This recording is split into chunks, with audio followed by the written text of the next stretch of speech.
Okay, hold on. Hold on. Prostate, and it's like you think that Whole new you world on that. know Yeah. But I think that part of sex positivity should be about cis men understanding that it's okay to explore their prostate, you know? Or have their prostate explored. Yeah. Really. Yeah, That's why eating ass is that's becoming much more of completely a true. thing because he was like crying, being like, oh my god, I can't believe I didn't experience this. It's been 40 years of my life, without Wow, understanding, 40.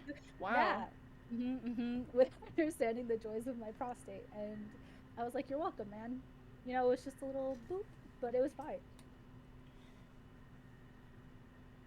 I think Liz quits. Yeah, I think, 36 episodes, 35. Was enough. I feel Was like I can, enough. yeah, I feel good. I feel like we're done, I'm just gonna, in fact, sell my computer. And we're I just there. almost forgot. I thought of this like 5 days ago, and I was like, I better remember, and I did. I don't know that I'm ADHD, be glad you like, did. I'm happy you were happy about it. Don't know if I'm glad you remembered it. Hi, everyone. Dear God, it gets worse every time. I'm really glad there's a quick counter. Hi, welcome in. This is episode 36 of Stormborn's Curse. Whoa! As always, before we hop into the game, we have a few announcements just before we start. I'm going to try and blast through them pretty quickly so we don't hold things up over here. First and foremost, I want to thank our new followers because we have a bunch of you guys who are coming in to hang out. That's really, really exciting. Welcome to the journey. If you're here for the very first time, welcome, welcome. If you're coming back, welcome, welcome. If you're here every week and you're like, what the hell? Hi. If you are new here or you're at some point in your journey here in Stormborn's Curse, you can find almost all of the VODs over on our YouTube channel, which if you look just below the Twitch banner, if you're watching this currently on Twitch right now, you'll find the little panel that says YouTube. That'll take you right there with all of my gaming VODs and the playlist for Stormborn's Curse, and the link is also now in the chat. I am working on getting those VODs updated because I know I am missing a few. I think I'm only missing a couple, including this one whenever we end stream, but I'm going to try and get those uploaded. Life's a bit fun right now. wow, I heard life's a bitch. I heard life's a bitch. And I thought that was the end, and I was like, yeah. I'm not disputing that. I'll be right back. Okay. Everyone take your meds if you haven't. There we go. If taking meds is a good thing for you, and you haven't already taken those meds at this time, and taking those meds at this time will not disrupt your day or your body, I encourage you to take those meds. And get a snack, get some water, stretch, all those good things. Blasting through the rest of it. So, I'm gonna talk about this on Twitter as well, but I am going to be pushing back the announcement of our new Stormborn's Curse cast member by a week. My life erupted into flames. And so I haven't had as much time as I had originally anticipated processing all of the amazing applicants. There are 42 of you, which blows me away. And I'm so, so, so grateful to each and every one of you. But that also means there are 42 of you. And there is one of me. So I'm going to just be pushing that back a week. And I'm going to make sure I tweet about it on Twitter so that those of you who did apply will know and be able to see it. And Twitter is the best place to check for updates on that as well as we move through the next stages. I apologize because I did want to get this on a faster schedule. I know people have things that they want to sign up for and things that they're waiting about. Really, really, truly sorry. But I do want to do this in a fair, just, and thoughtful manner, in a manner that's fair to my players and to the show and to all of you, and that's what this is going to take. So, I will keep updates on that over on Twitter, and that's the best place to also reach me if you did apply and you have any questions, or if you just have questions in general. My DMs are pretty open as long as you're not weird. Next up, this summer, I've sort of talked about it in horrible loose stages because I really needed to get my ass kicking on putting it together, but now we're here, so I can finally talk about it. My charity initiative this summer. I've made it a thing because I started streaming in the summer. I've decided that every year, as long as I'm financially able, I want to do charity streams. Am I financially able? That's beside the point. But we're going to be doing a charity stream this summer. It's not just one stream, though. It's going to be 3, at least. It's going to be May. It's already May. It's going to be at least 3. we're doing a multi-part Dungeons and Dragons 5th Edition Homebrew Adventure. A series of one-shots, each one-shot taking place in a different place of my fantasy version of Faerun. Not gonna announce the themes yet, because it's a surprise. But, so far we have 3. Might be adding a 4th if I don't explode. And the proceeds are, as of right now, this could change, due to extenuating circumstances, but as of right now, we're going to be raising money for the Marsha P. Johnson Foundation, which does on-the-ground work to help queer youth, specifically trans youth, and especially, trans youth of color, especially Black trans youth. Really, really, really excited about that. Near and dear to my heart. Don't talk about my gender a whole lot, but I am not cis. And there's been a very constant and violent attack on trans rights in this country for years and years and years, and it's just gotten worse this year, especially pretty recently. So to be able to make a difference for folks like me who are looking at the news every day and dreading looking at the news every day, yeah, that's really exciting. I know abortion rights and Roe v. Wade are up in the air right now, and as somebody with a uterus, that's also affecting me, but I think I'm going to stick with Marsha P. Johnson unless I find something on the ground or something that's able to intersect both. So you can't help everybody, so you have to help you can help. That's what we're going to do. So I'm really, really excited for that. We have a cast of amazing players.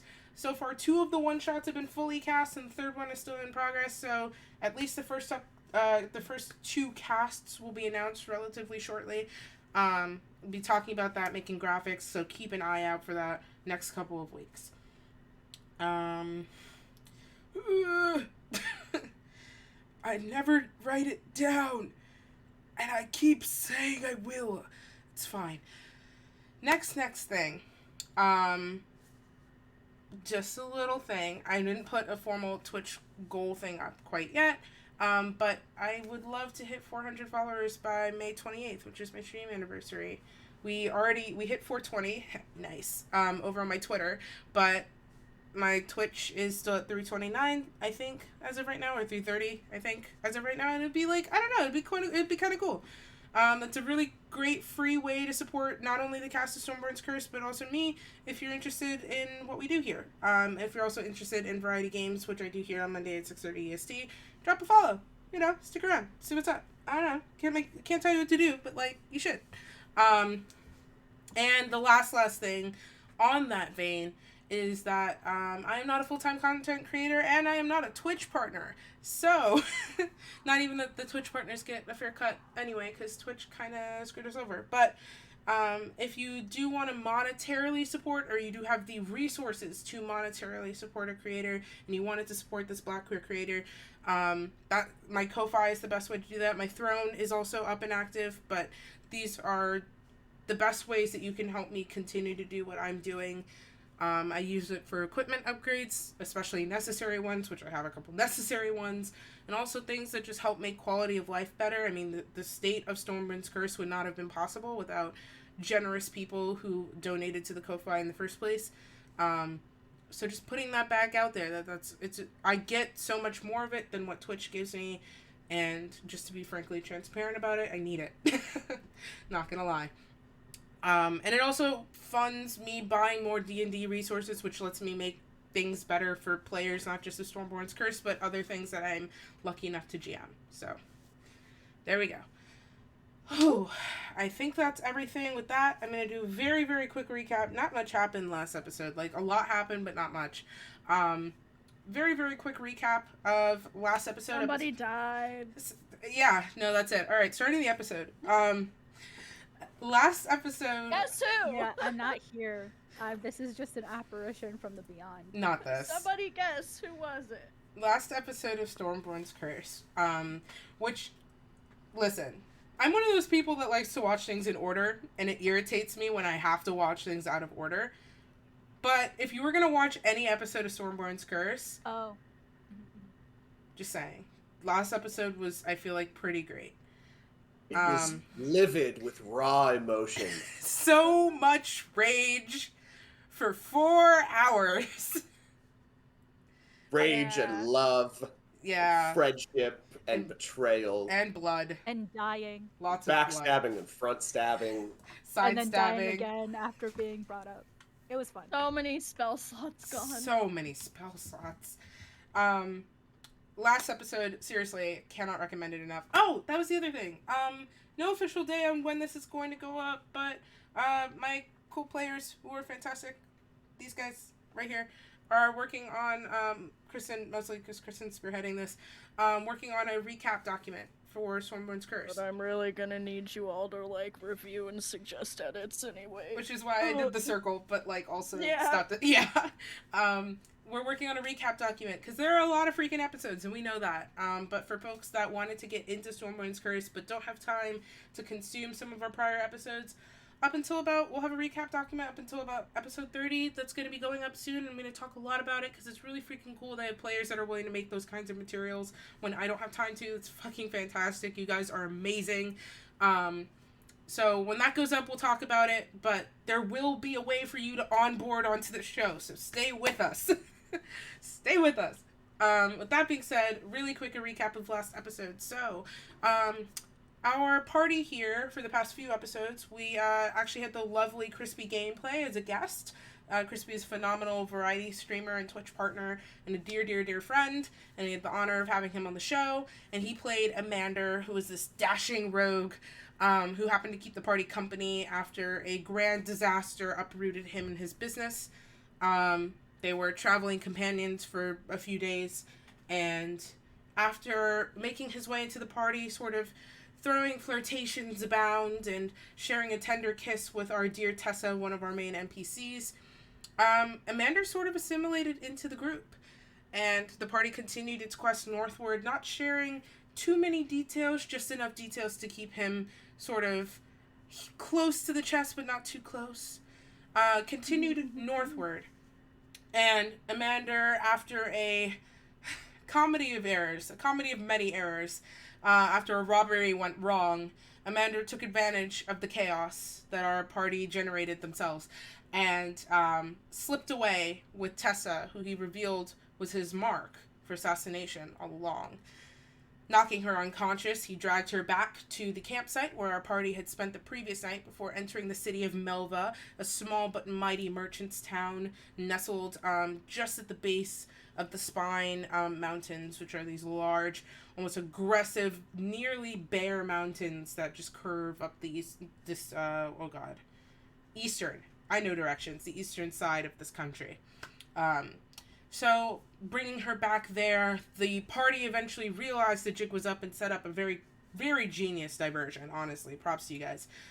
Creating an illusion of themselves running forward at Amander, who had changed from his normal sort of waifish, handsome appearance into a demonic monster of wind and storm.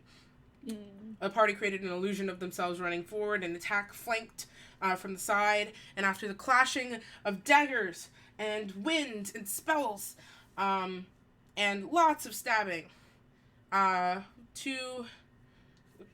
a few things happened. Raven, after being attacked multiple times, Raven without a class, and without access to magic, only wielding martial weapons, went down repeatedly, and one time proved fatal, and we lost Raven. In the midst of that, Tessa, who was Amander's mark the entire time, was also lost. And there was a bit of a lull in the midst of the chaos, where Raven, in a strange, maybe not quite a dream, was reborn.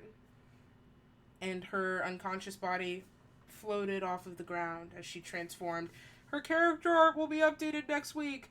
As she lifted off of the ground and transformed into a new version of herself, a mysterious version of herself that we're going to get to learn about a little bit more today. Tessa's still unconscious. Or will we? No, I'm kidding. You probably... It turns out Raven actually never came back. Gotcha! I just take you off the screen. You just leave the call. This character's name is... reveal. This character's name is Nevar. Nevar is replacing me. Oh my god. And then they just joined the call. That would be so dramatic and I would live for it. No. Oh my god.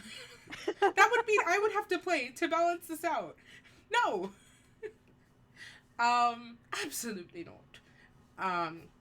So Raven sort of rose into a new form. And with that, it's actually where we're going to come back to the party, with Amanda defeated, having been slain by his worst fear, his boss, and also the enemy, the current enemy of our party, Hugo Stormborn. This mysterious, powerful, terrifying man who the party has had the misfortune of encountering once in person, seems to still just nip at their heels. So, we come back to the plains just outside of Melva. Amanda's body still laying dejected on the ground. Faustus was very quick to loot the body, and we're going to talk about that in just 1 second. It's strange. It's very obvious that he has been removed of more life than he would have had. Not just dead, but as though Renori's spell had taken a little bit too much. His face is sort of sunken in an uncomfortable way, the skin far too pale, almost gray in nature.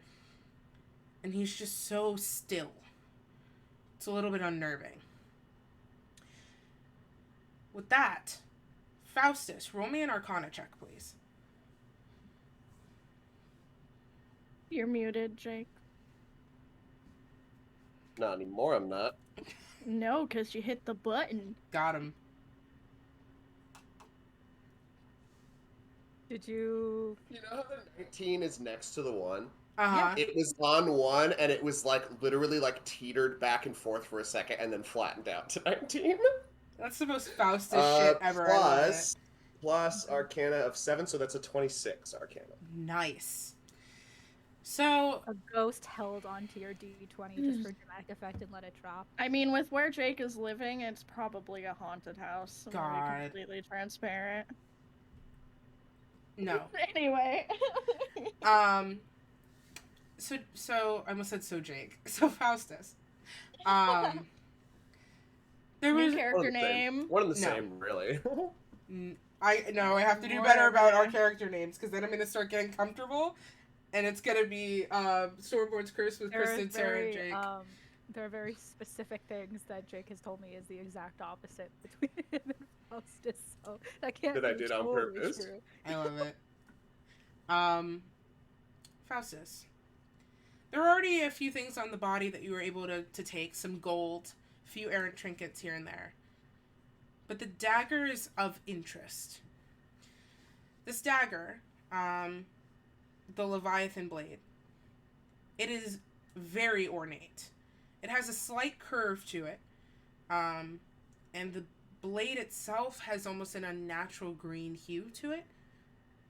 Like the strange greenish blue of like a titanium or some other kind of metal.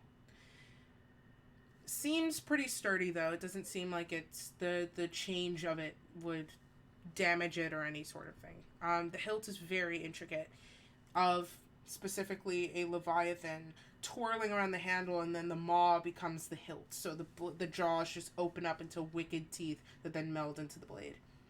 And you can actually see, since you are still so fresh from battle, just the fewest dregs of blood that were sort of running against the grain of the blade and up into the teeth of that little hilt there.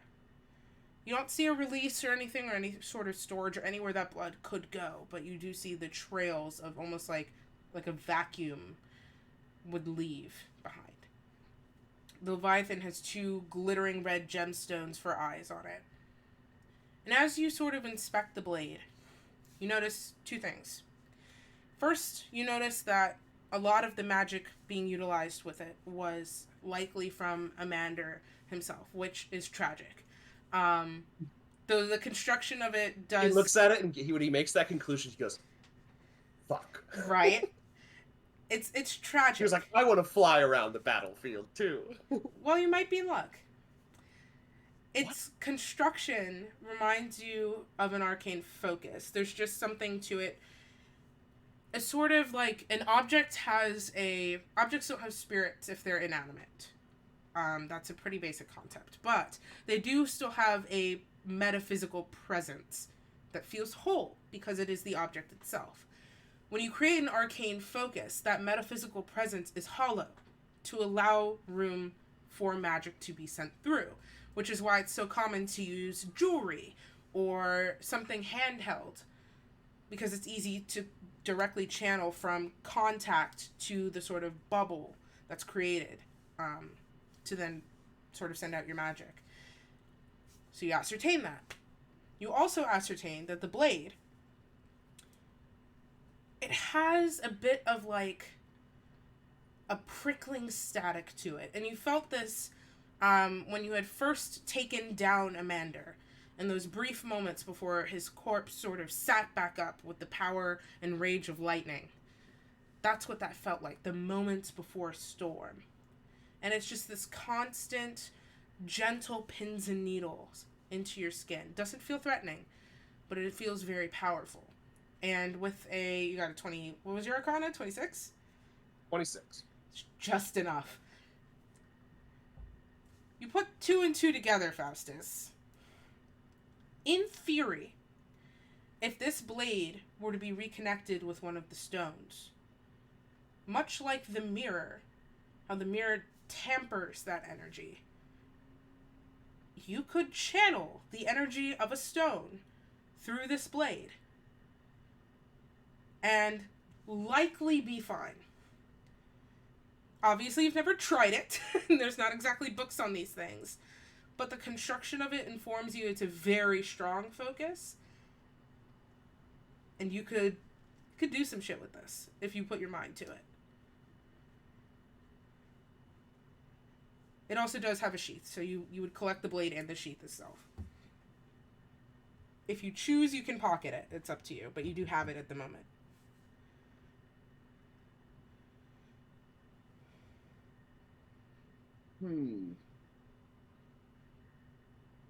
This has caused me to have thoughts.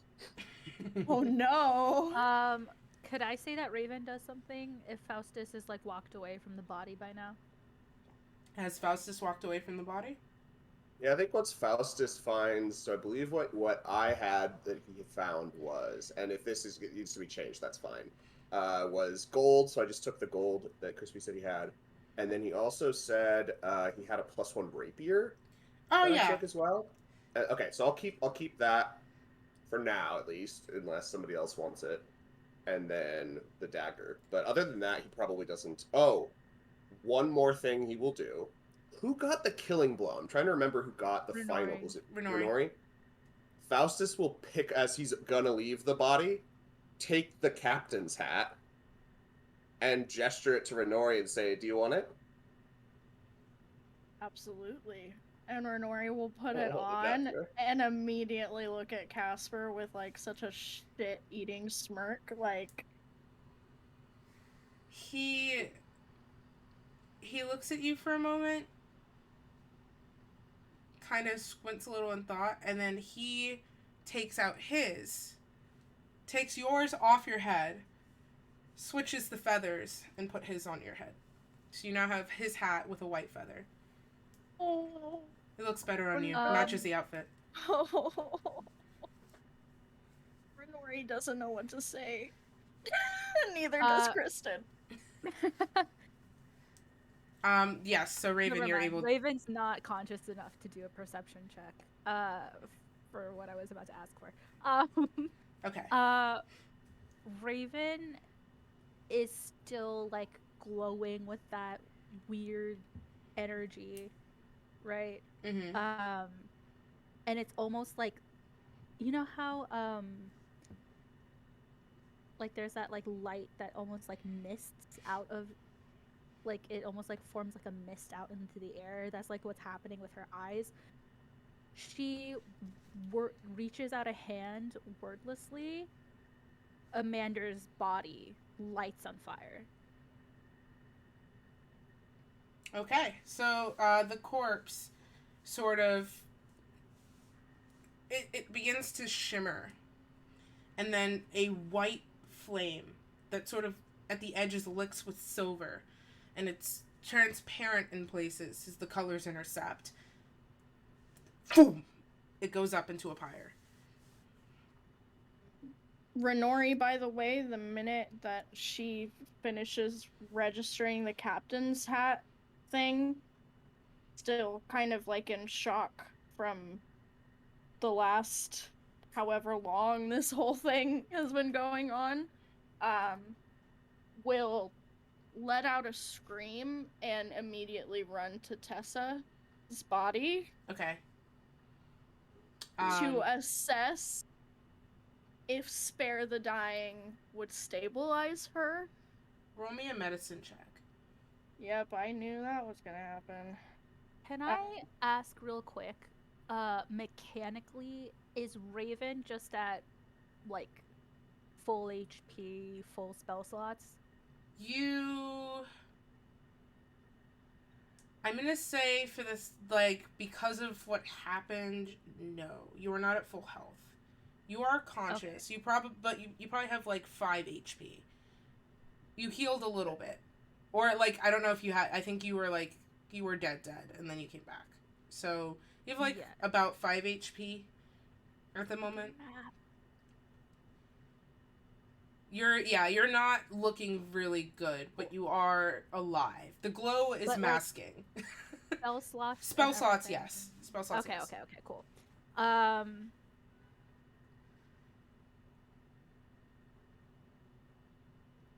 Renori, what was that medicine check? That was an 18 medicine check. Okay. You scramble over to Tessa, who is utterly still. And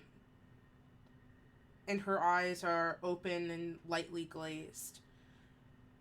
Her skin not yet paling.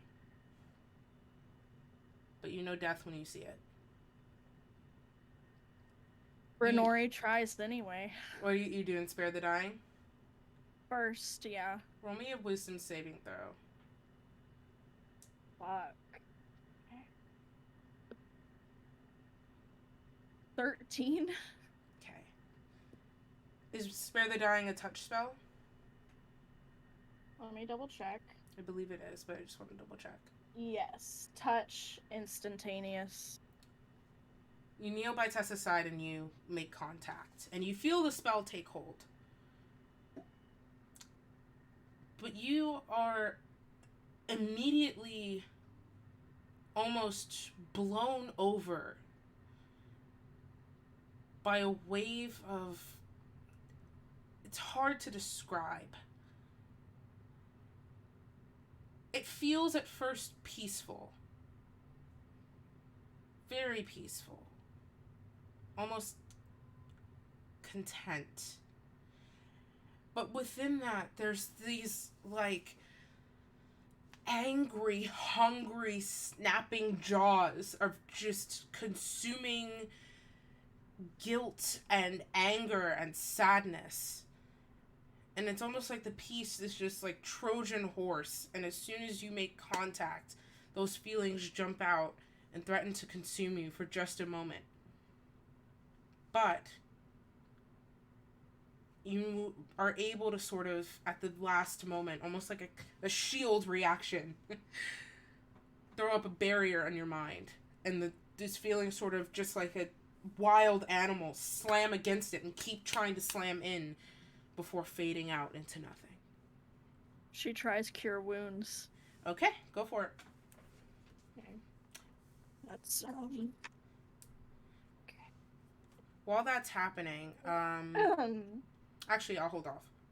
That would be 9 points of healing. Okay. I don't know where I put my binder. But I don't really care. Actually, you do. I do. I do care very much about the location of the binder. I found it. It's fine. I have it actually. That was the tune. So. Yeah. The thing is that my brain immediately went into like completing the. I appreciate that. I felt really supported in that moment. It was like you only did half the bar, and I had to complete the bar.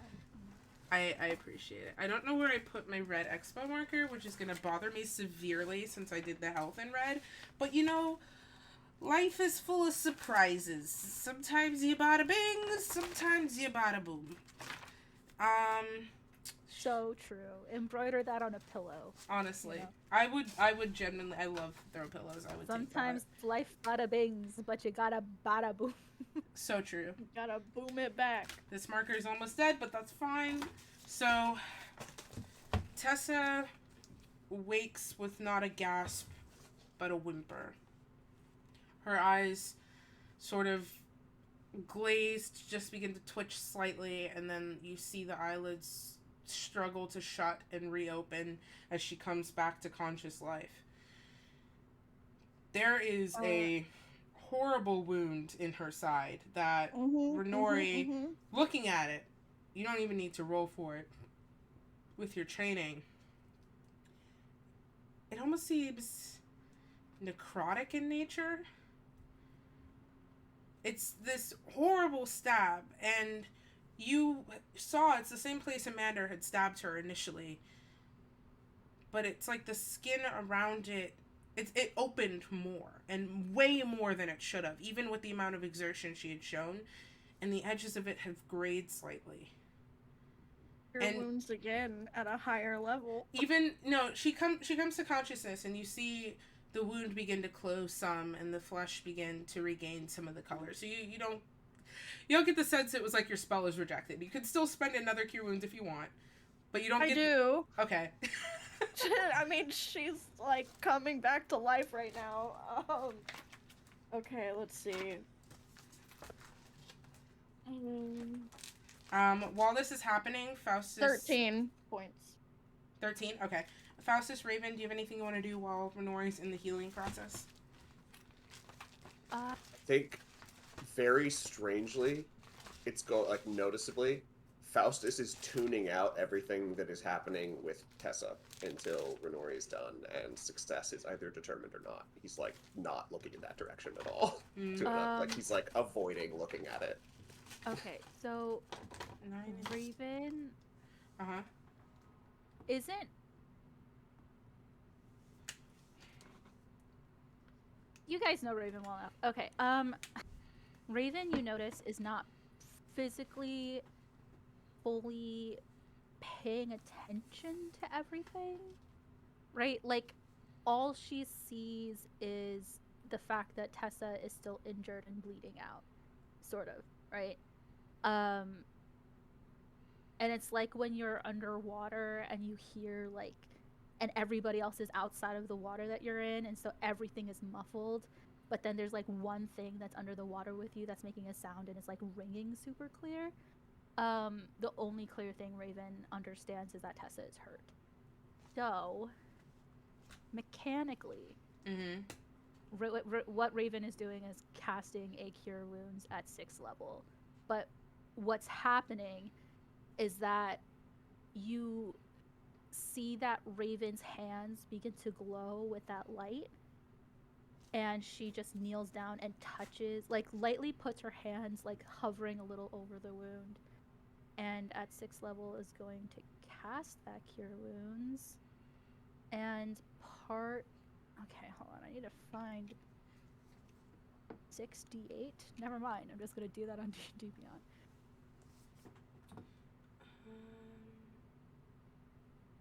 I'm going to... Oh my gosh. Also doing stuff over here, don't worry about it.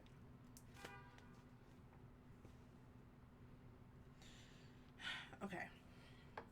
Okay, that is...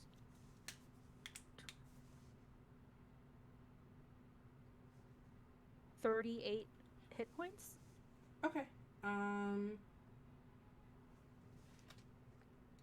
Oh, 38 plus 4. Whatever that is. 42. I don't think I did my math right. I did. It's fine. Okay. So, a number of things happen. Renori, as you hold your, you sort of ride that wave of emotion, and you continue to pour healing energy into Tessa, you see that moment is like, almost like a death rattle in reverse. Her lungs kick into gear for the first time in a little while.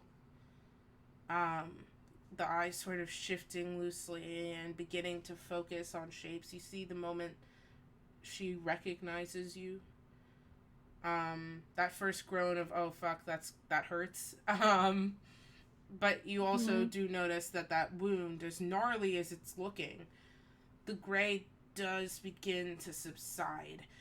And then Raven, almost on autopilot, comes over across from you, so you're both kneeling on opposite sides. Holds her hand over the wound, and Raven, roll me with some saving throw. No problem. By the way, the minute no. Oh, I don't have proficiency. the minute that Raven kneels down and Renori has logged, like, at least Tessa is breathing again, Renori's gonna have enough, like, wherewithal to go, by the way, we have to talk about why the fuck you're glowing, and what all of that was about. Raven doesn't even seem to register the fact that you just spoke to her directly. Oh yeah, I figured, but Renori doesn't know shit. Yeah, no. I just want to make sure that it's not like Raven doesn't even like look to you or anything. She's just fully focused on the healing magic. That will be 17. Okay. You're in the way that your mind has become this sort of numbed,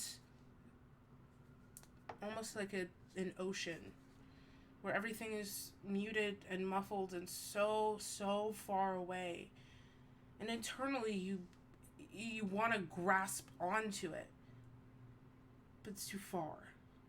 It's like the glimmer of sunlight at the top of the ocean, and you are so far into the deep. And you feel yourself just get rocked by something. And it shakes everything around you, it distorts everything, and you have no idea which way is up for a moment. Even just kneeling here, it's like this internal mental vertigo. And as it begins to settle, you feel just this gnawing, continuous sense of guilt and anger, not even anger, blinding fury and sadness so deep that you could just lay in it and disappear. And fear, cold, prickling fear. And it almost just grabs hold of you, and then it begins to dissolve. And you are back to feeling at a distance. Yeah, I want to imagine that, like, behind Raven, right, is just this black smoke from Amander's body burning, right? Raven, after sense, like, how does Tessa's body look after that? After it looks better. She's not at her top, but she's starting to breathe more normally, and everything. It looks like a lot of the wounds have closed. That nasty stab wound, the grayness is still there, but it has pretty much mostly closed. Like, it's the kind of thing you would just close up with stitches at the moment. Yeah, as long as it's not, like, as deep as it was or anything. No. Everything about her is, like, we're at, like, lightly sprained ankle, so sorry, stitched wound kind of health right now. Like, you're not running a marathon, but you're not in danger of losing your life at the moment. Cool. Nori? Yeah, at that, like, with the smoke billowing behind her, she finally clocks that Renori's even there. Looks at Renori, goes, "He's dead." And then she faints. Like, she just, like, her whole body just Renori will, like, hits the ground. lunge to, like, kind of soften the blow as much as she can. You're able to grab hold of her forearm, but the dead weight of her body pulls her arm just further down. So you still have a hold of her arm, but she's hit the ground. Got it. Renori will... don't know what to do with all of this. And we'll look at Tessa Tessa, can you talk? Yes. Do you want water? And Renori will like go for like the canteen of water at her side. She'll take it. Okay. After she slowly pushes herself up to sit. Renori will cradle her a little bit to like help. She takes some grateful sips of the water, and sort of just takes in everything. Faustus, where are you? What are you up to? Faustus is dissociating hardcore because he doesn't know about whether or not people he cares about are about to die, and he literally can't do anything because he doesn't have any healing magic or knowledge of that stuff. So he's like 10 paces away, facing away from everyone, and he just has the two blades in his hands, and he holds the rapier up and he says, "I'll call you Maelstrom." I love it. And he holds up the Leviathan blade, and I'll call you Amander's End. Nice. You're able to add both of those to your inventory, and please title them appropriately. It is done. So, Nori. Sorry. Hold on. So, Faustus, as you're looking at the blades and you're able to sort of add them to you either in a bag or to your holsters appropriately, Lilith sort of slithers and then curves around to face you. So she's still mostly perched on your shoulder, but she kind of puts her head in your perspective.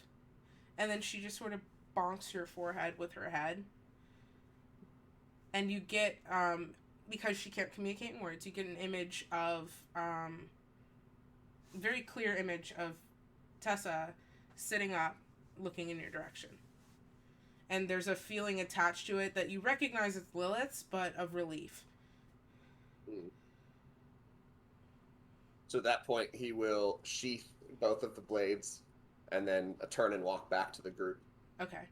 As you're making your way over, and you'll be there in a couple of seconds, Renori, what did you want to do? Oh, Renori was going to motion for Faustus, now probably as he's clearly walking over, and say, Faustus, can you, help me support Tessa physically so I can check on Raven? Yes, do that. At this point, when Raven fainted, by the way, like the glow that was around her, gone. She's extremely pale looking, like shallow breathing. She's not looking like she's looking like she's barely together. And she's just passed out on the ground. Her now long white hair just like splayed out behind her in the grass. Yep, Renori's gonna cast Cure Wounds at 2nd level. Okay. We're getting down to the last ones, besties. Oh, okay, that's great. That's good. 18 points of healing. Noting. Raven, you take those points of healing, but roll me a wisdom saving throw.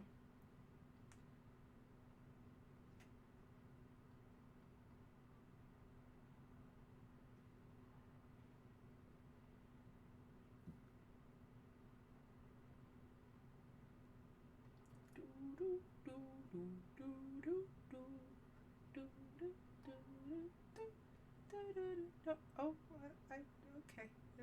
That's fine. That's cool. Anyway, I'll ask for that when she comes back.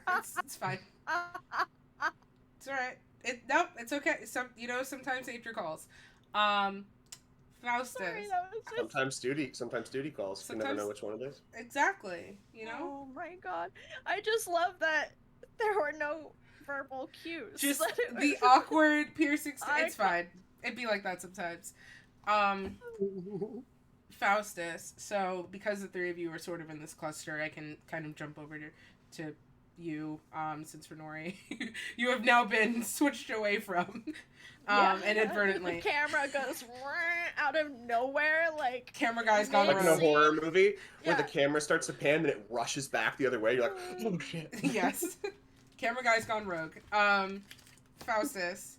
So... Literally, the rogue. Nice. Renori Faustus helps is the you... cameraman's favorite character. Oh my god. As he should be. As he should be, honestly. He's very theatrical. Because the cameraman can hardly ever catch him on film. So when he can, he's got to take all that he can get. The wild Faustus in his natural habitat. Supporting Tessa. His natural Sugar habitat, Crumbs. utter darkness. My God. Yeah, exactly. It's just solid black. Like you can't see anything. It's just, and then all of a sudden you see Yes. 2 eyes. Faustus has a painting called Self-Portrait at Night, and it's just a black canvas. As he should. As he should. He's an artist. I love it. Faustus. So as Renori sort of helps, you sort of switch off. Yes. Sorry. Yes. But Renori's just like, huh. Like. So I think Faustus he's probably like holding Tessa like at the shoulders, like cradling the shoulders, but he will cast like a mage hand, and the mage hand just sort of comes up to like support her head, basically. So he's like, because he's obviously not that he's incapable of holding someone upright, but he is a smaller guy, so he uses his mage hand to add a little bit of extra oomph wherever he has the opportunity. And also Tessa's a little bit beefier than her frame implies, so there's also that. But sort of as Renori is able to sort of slide Tessa your way, and you support her, and then Renori turns to sort of tend to Raven, you have a view. Raven is clearly alive, has just fainted. Her life doesn't seem in that amount of danger. In fact, Renori, you can see, is actively healing her, so she looks fine. But you do see her new form very clearly as her hair is sort of haloed. And she's shallowly breathing, and then you also at this distance now. I didn't mention it before. Sorry. What the heck? Like... No. Hold on. You can't go piss when I asked you for a wisdom saving throw. Oh, you asked me for Yes! a wisdom saving throw? I thought you asked for Nora. No, it was for you, and then you ran. You thought, oh great, perfect timing for me to leave. She asked for Nori for wisdom saving throw. Yeah, that's why I left. No, I asked you, and it was just silence. I was like, oh, you're calculating your health point, and then you left. So now you get to wait 5 seconds. And then we'll talk about Raven. You get to wait 5 whole seconds. And... Raven has little white freckles now at this distance. Now you're freaking going rogue. Say. Well, you could have waited. Now you're going rogue. My time at corner isn't even effective. I legit thought that you were talking to Renori. I don't know if I registered that you were talking to me at I don't know all. if this was better or when you were having your Raven monologue and you told me to shut up and I was like, no, actually, I just want us to go to break. I don't know which one is better. I want to start a collection of these. Yeah. It was the in-character shut up that became an IRL shut up by accident. It was so good. It was so good. That one is so good. To be honest. Anyway. So Faustus, as this is sort of happening, you get this view of Raven and you're able to support Tessa, and then Tessa sort of like stirs gently. She's awake. She's conscious. She's just sort of taking in life very slowly, because everything kind of hurts a little bit. And she just sort of reaches up a little bit to like gently like hold your face a little bit. Goes, hey. Hello there. Feeling a little better? Less dead. Yeah. I was going to take his dagger that he stabbed you with from him and kill him with it, but I didn't get the chance. You know, well, do you I have named it? the dagger Amander's End anyway, though. I feel like that's sufficiently badass. Yeah. And if anybody asks, I'm telling them that I killed him with it. That's going to be my first sort of pirate lie that I tell to kind of build my reputation. She gives you a wink, which is surprisingly solid. She goes, if anyone Nori asks... will let him say that, by the way. If anyone asks, I'll back you up. And then... Can I hear them? Nori does have the hat, so they might not believe me. They're talking kind of quietly. Let them have their moment. Let them have their moment. Okay, I was just gonna Let them have, jokingly have it. It's okay. let It's them have okay. their moment. No, I'll let him have it. It's I was mine. just- It's mine. Dude, it's mine. Have it. Have it. What do you Um, have? Raven suddenly is unconscious now. No, it's my moment. Oh God. Her voice radiates out telepathically now. Jesus Christ, no. Um, nope, lost it. Out of thought. It's gone. Vernori and Raven. It's fine. Raven, can you roll me a wisdom saving throw? Yeah, I did. It's a 7. Excellent. Renori. So Right. as you Yeah, how does this affect me now? No, it wasn't for you. As you heal Raven, you see it take effect. Some of like her skin sort of took on a pallid, sickly, almost gray shade of blue. Something like periwinkle, but a little more deathly. Less pretty. Yeah. And you see like the color and life return to it. You see sort of like the breathing, which had begun to kick in unnatural patterns, start to sort of smooth over. Some previous battle wounds that hadn't quite closed and you hadn't really noticed until now, given the glow stick sort of vibe that was going on. Some previous battle wounds also sealed. So medically, you know your healing has taken root. However, Raven does not wake. Raven, in your head, it's not something that you see so much as you experience. You faint, and there is a underlying thrum and chorus of whispers. And then you feel yourself again, just as you had in your vision on the battlefield, almost get like you're just being pierced by an arrow. And it hurts. It hurts a lot. And you can't tell if you're actually screaming or if it's just in your head. But you lose the most sound you ever had in your life. Renori, Raven is breathing, but she's utterly still. Alright, here goes my last spell slot, besties. Cure wounds one more time on Raven. Mm-hmm.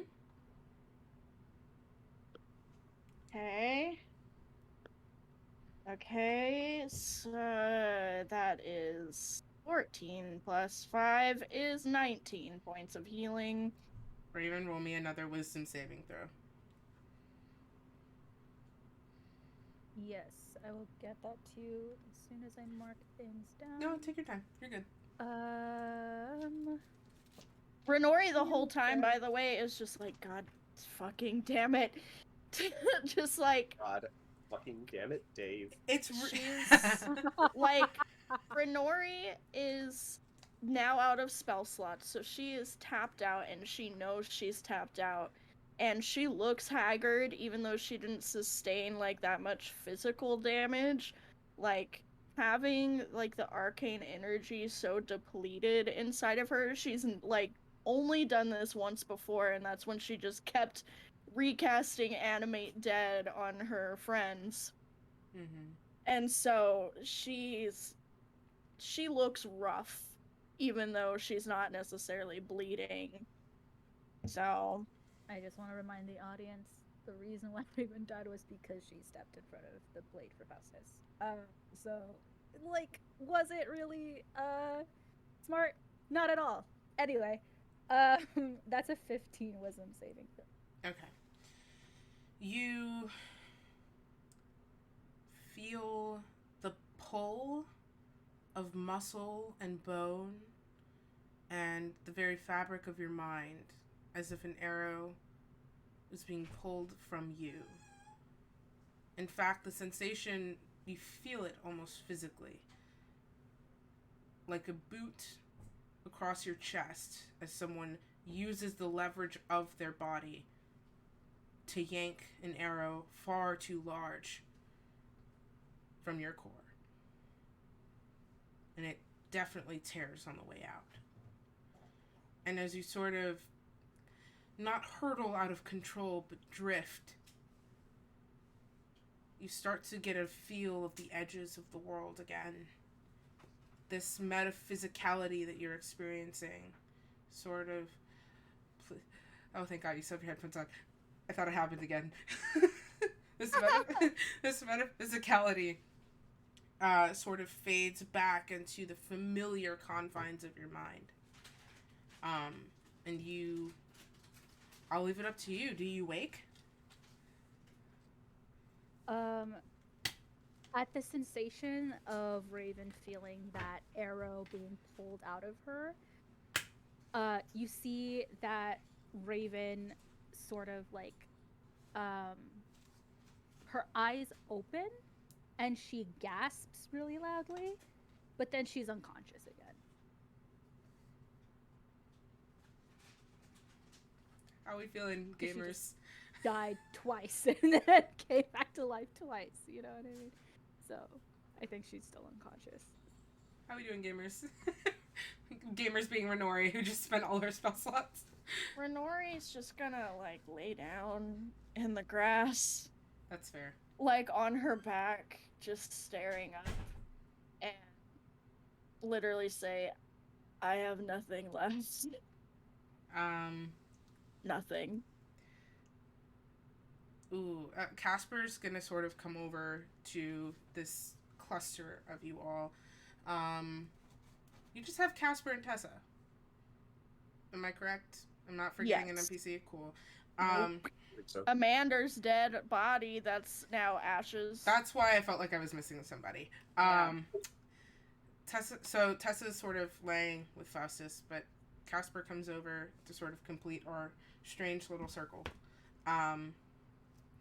And takes a seat next to Renori, but doesn't lie down. And he sort of just slides his hand over so he can rest it on yours, Renori. But addressing the group goes,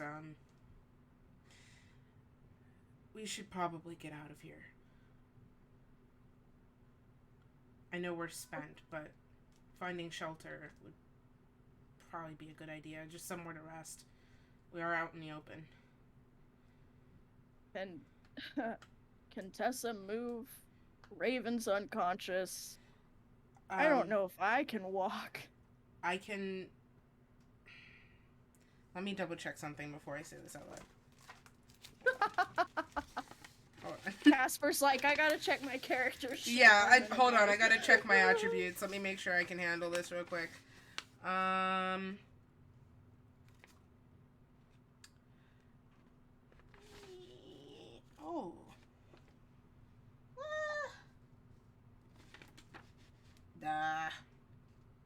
Okay, so Casper sort of looks between you all and goes, okay, well, I can carry Tessa. I could probably carry her. If Rin, you can walk, we can maybe, I don't know, we can sort of support Raven between the four of us. I didn't do math there. What happened? Oh, right. Yep. We left all of the horses and stuff, Yes, you did. in, The- that place we probably shouldn't step back into. You could go back into the city for your horses. Like, that is a very doable task. The city I have is Disguise close enough. Self. So, Still, I have 2 spell slots of Disguise Self left that I could cast to go back. Yeah, didn't we and have a someone cart? else. We had You the- had all a of that. wagon. Yeah. I didn't That narrate would be it. so helpful.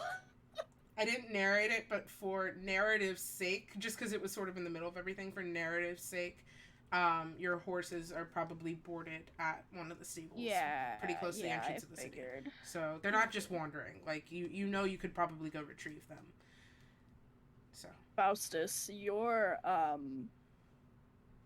well, one of the few of us that didn't get into big trouble with the locals' law enforcement. That is Recently, correct. Isn't that surprising? yes, it is. That's why I had to point it out so explicitly. This would be a lot easier if we, at the very least, had the horse and wagon that we came in with. Would you perhaps be interested in retrieving that? Certainly, I can make that happen. Uh, I mean, Tessa or Casper could go with you, but Raven and I definitely probably shouldn't step foot in that place again. Casper very tersely says, I am not leaving them. So. Never mind. Casper cannot go with you, Faustus. Look, I can Renori's just go get the horses. Faustus And what I'll is probably really great do, at this. even though I didn't raise much of an issue, certain people seem to have good reputations from their trade and careers, and he'll just disguise self into a mander. Nice. So, just in case anyone does see me in town, they won't recall having seen, me. Faustus, a little thing, just because I think this would be cool. Just before you disguise self, we'll say, like, or at the same time. Narratively, it's a little fucking wonky, but I think it'd be cool. Faustus gives you Amander's hat. Because he's the one that currently has it. Casper gives you Amanda. You do not give yourself the hat. Casper gives you Amander's hat. So, if you wanted to, you could take the disguise without the hat, so you have the physical hat to tip if you wanted to. It's your choice. Or you could get rid of it. But you do have the hat now. Wait, I thought Renori had the hat. Now I'm confused. Renori had the hat, and then you put the hat on Renori, and then the hat didn't match your outfit, so Casper switched the hat for his hat, and Casper had the hat. Now Casper's giving you the hat. Yeah. I'll give Casper my hat that I'm currently wearing. Hot potato. Okay. And then take that hat. I'll keep it safe. Manders is the feather. The feathers on Renori. Yeah, the white feather is currently on Casper's hat, so. Mm-hmm. Which is now on the ground next to Renori's head, as she's just, like, starfishing it up. Faust is kind of like fusses with it on his head. It's like, he takes it off and he hands it back to Casper. He's like, I like mine better. I think I want. Yep, that's fair. And he puts his hat on, but then it's like, zoop, and the appearance changes to look like Amander's. Nice. But it's not. He's like, this one's more. It's more comfortable. I picked it out just for mine. It looks good. All right. Okay, so you're headed to the city to retrieve the horses. Yes. Okay, so we're gonna follow you then. So, everyone else, Raven's currently unconscious, but Renori, if there's anything you'd like to do in the time that it's gonna take Faustus to go, just think on that, but hold on to it. Faustus, you're able to keep a pretty quick pace. Faustus never went down as it more than half HP because of Renori healing him, and so he's just gonna be like, he's gonna book it. He's like, all right, I'll go get the horses, and he just like takes off at his typical Faustus Action pace. dash, bonus action dash. Action dash. Okay, all right, yeah. You're able to get there a lot quicker, a lot quicker. The beauty of dash. So you sort of are temper from fucking bullet train speeds down to a normal run, which is for you a light jog. And as you approach the entrance of the city, you can see what I like to call consequences. You can see there are a number of the Crown's Guard, who you had seen before. They're sort of important world distinction here. So there are Crown's Guard, and the Crown's Guard is sort of a roving military force. But they operate very much on a town-to-town basis. You get posted into town, and you could very well stay in that town till you die. It's not really like, oh, the Queen's whispering in my ear. It's very, very, very removed. So there are sort of guards for a town, and oftentimes guards for a city that stay there for a while unless the kingdom were to go to war. But there's also the Queen's Guard, which would be the King's Guard, should somebody of mask presenting be in power. Right now we have a woman in power, so she's the queen, hence Queen's Guard. The Queen's Guard, as it would any other monarchy-based establishment in Faerun, wield the imagery of the kingdom that they serve, and they are a more elite force, usually residing specifically in the capital or areas of concern. You often see them at war, though they are not frontline soldiers. So you see a number of Crown's Guard. Basic armor, probably tunics of various colors, the coloring not really necessarily mattering. Um, Different folks of different races, nothing too spectacular. You just know it's kind of like seeing cops. And then you see the Queen's Guard, which is never a good sight. You see a very small group, maybe about 10 or 15, all sort of standing in a loose circle. They're wearing silver armor that sort of almost brushes a bit gray, like nickel almost. Like there's not just straight gray. It's like a warmth to it, like stone. And it's the armor curves into these two pauldrons, like the extending feathers of wings. They're wearing blue tunics over the robes, and they're sort of blue and silver and slight gold designs throughout the armor pieces. Some are donning helmets, some are not. All vigorously armed. And they're all sort of in a briefing with a couple of Crown's Guard and one more official-looking Crown's Guard man, this portly man who sort of has like a brick house physique and a very thick graying mustache and hair that he's like very meticulously combed to clearly hide a bald spot, and they're all locked in terse conversation. None of them seem to take notice of you at all. They're very locked in whatever they're doing, and they're kind of off the main thoroughfare. They're not like in the way. But boy, do you notice them, because they only get sent out if shit's serious. You're able to make your way to the stable, which in Melva is the... Almost said the wrong stable name. Oh, the main event. Dear God. Yeah, proud of that one.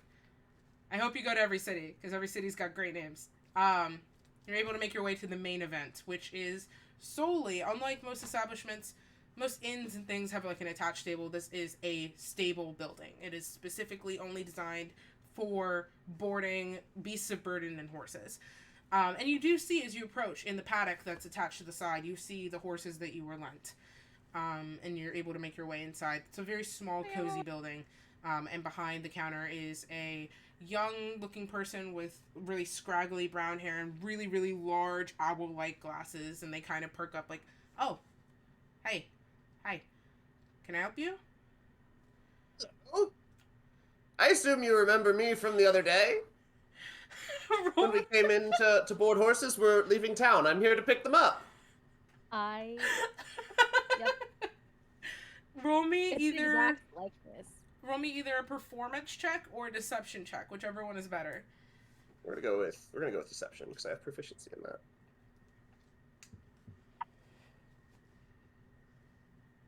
It's not good. It's a 9. Okay.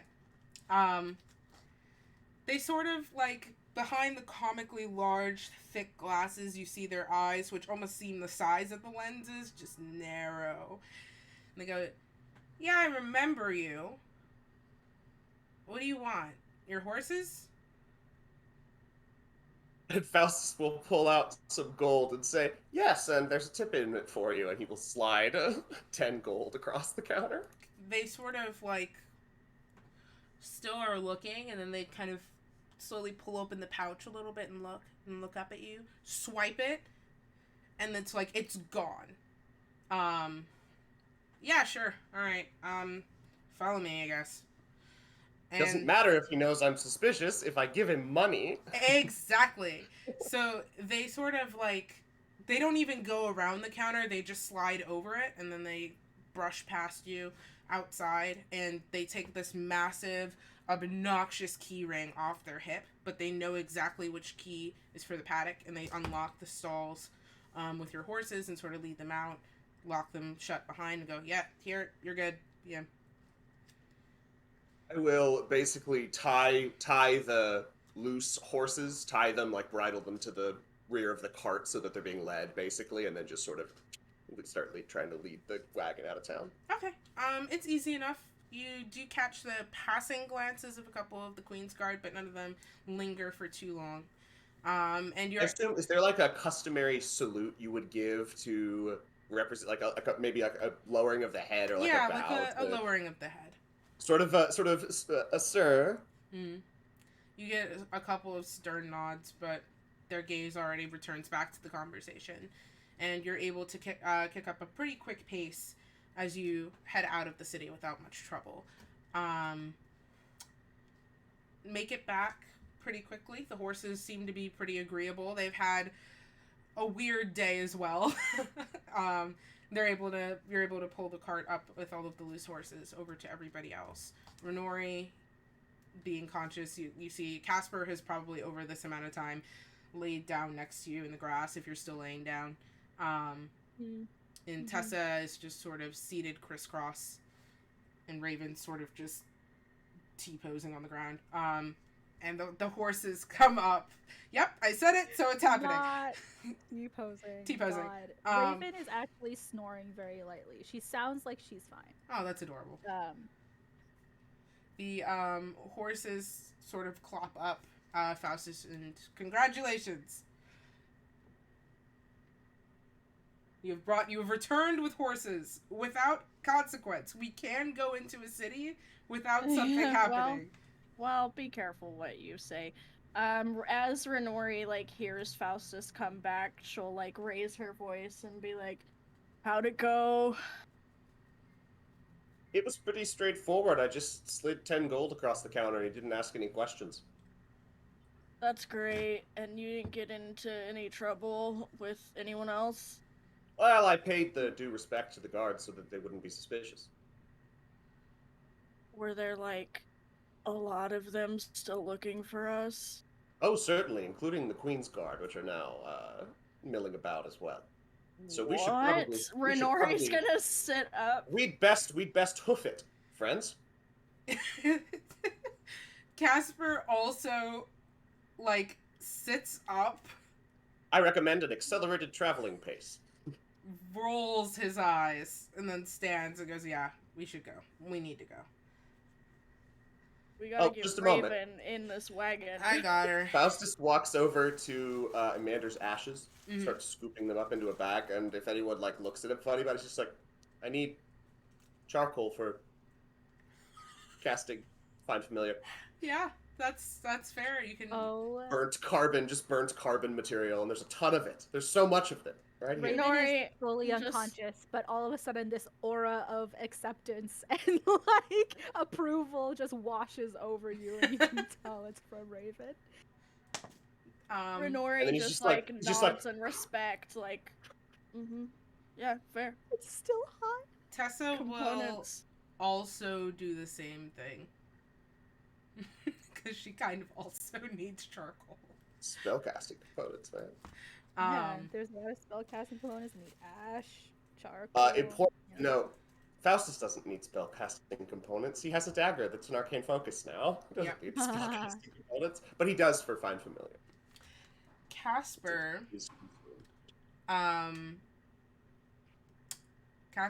sort of stretches a little bit, casts a wary glance in the direction of the city, and then leans down and sort of scoops up Raven into a bridal carry. And sort of looks over at Tessa, and Tessa pushes herself up to her feet. She doesn't need to be carried. She's okay. She's already kind of over there gathering charcoal anyway, but she seems pretty stable. Is the vibe that Raven's head is fully knocked back or into Casper? No. He's supporting you. You wouldn't. Okay. Yeah. That would be really bad for your neck. It was nodding. Yeah. Tosses you to the boards. Just get down. God. No. Instead of going into the back of the wagon, Raven is just fireman carried and then draped over the ass of a horse. In Red Dead Redemption. Yes, exactly. God, that would be really fun. Damn it! I'm pressing the button. It's not not on the horse. Pick up the guy. No, that's so true. Why would it never work? It never works. Especially when you have an animal and then you run over the animal and then you can't sell it anymore. It's fine. I love that game. So Raven, who is not being fireman carried, you sort of Casper carries you over to the cart, and sort of gently arranges you into a corner and kind of moves out of the way. He looks like he's gonna take a horse, so There are now less of you per the amount of horses, especially with one of you unconscious. So what are we doing? Well, Renori can't ride a horse, so... There's always time to learn. Yeah, you might be another surprise horse girl. That's what happened with Raven. I feel like that's not how it'll go, but sure, Renori will get on a horse. Okay. Because she doesn't have enough damage, so... I believe you still have an extra, even if Renori takes a horse. Because Amanda... Well, Amanda and Tessa both sat... Did they? I think they did share a horse. Mm-hmm. And then well, they both sat the wagon. The wagon. Mm-hmm. We could just put another horse on the front of the wagon and make it go faster. No. You would need... It's more horsepower, guys. No. Exactly! But there's not enough horse room for the horsepower. How I want to eat the far corners of They would be stepping on each other so much. Those poor creatures. It's fine. Alright, Raven's passed out, but cool, this is Sarah speaking. You could just hitch the extra horse to, like, another horse or, like, the wagon itself and have it follow. I like the idea of them tripping over each other. Okay. I will ask we'll figure out what's happening with the horses. But I want to ask can't if even you get on a horse. do you want to keep the extra? Faustus proposes an idea for what to do with the extra horse. Go for it. Eat it. He suggests tying to the horse's saddle some rope and a tree branch for it to drag behind it, and then slapping it and sending it off to create another trail going off in a different direction, just in case we're followed, to make it look like there's been recent travel. That's also fair. Off the beaten path, just to create a diversion. Renori will shrug and go, I have absolutely no personal investment in these horses. So. We'll do that. So, instead of just sending the horse off, because you do have a druid, Tessa comes over to the horse, and she sort of, gives it a very gentle pat, and it, kneels its head Full to accept your experience. hand. Yes. Exactly. Thank you.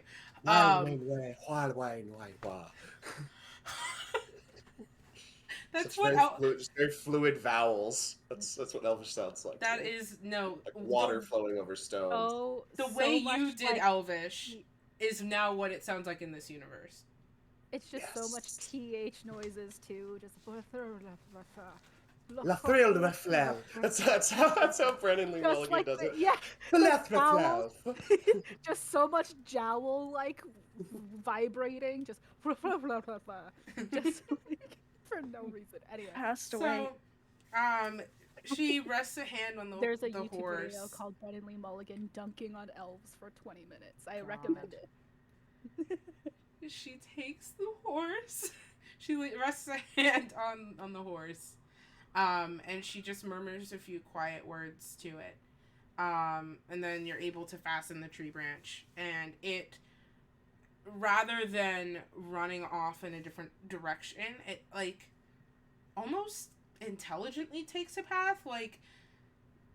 Where would you send it? Because you do have options here. Are you sending it back the way you came in the direction of Ricard? Are you sending it off up towards the mountain and the mountain passes? Or are you sending it off in the opposite direction towards closer to the coast? My guess would be we would want to send it still somewhere forward, because we wouldn't want to make it look like we were backtracking necessarily, but in the opposite direction forward. Okay, so more. Yeah, no, it's... if there's a fork in the road. Mm-hmm. So make it at least look like there's people going down both. Okay, so the horse sort of takes off into the woods, probably at a different angle, crossing the river, but still with the branch able to create a path, it seems, and a pretty reasonable trail, and continues off until it's out of sight. So, that leaves the question of where you're going.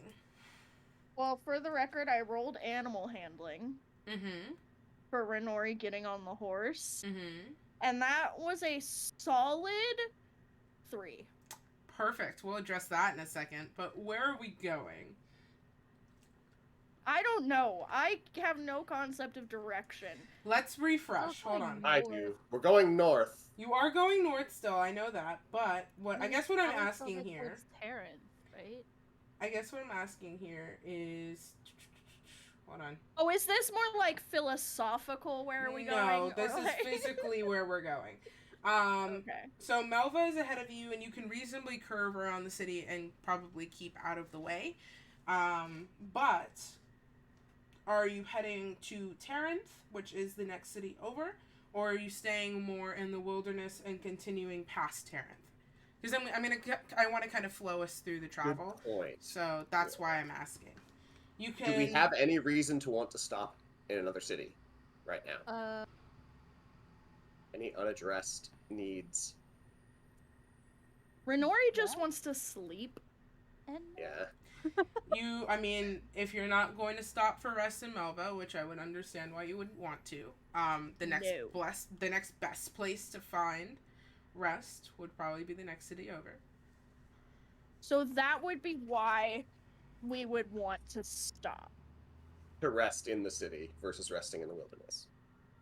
yeah. Risk of wilderness threats versus risk of city threats. Yes, exactly. So Our I guess track record with city threats so far, not stellar. However, that doesn't mean we can't learn from our experiences. I'm gonna Why? pretend this character's happening in conversation, Jake, because Yeah, oh, this conversation's happening in character. That was my intention. okay, That's good. I was like, I definitely really hope galloping Faustus along. is saying this.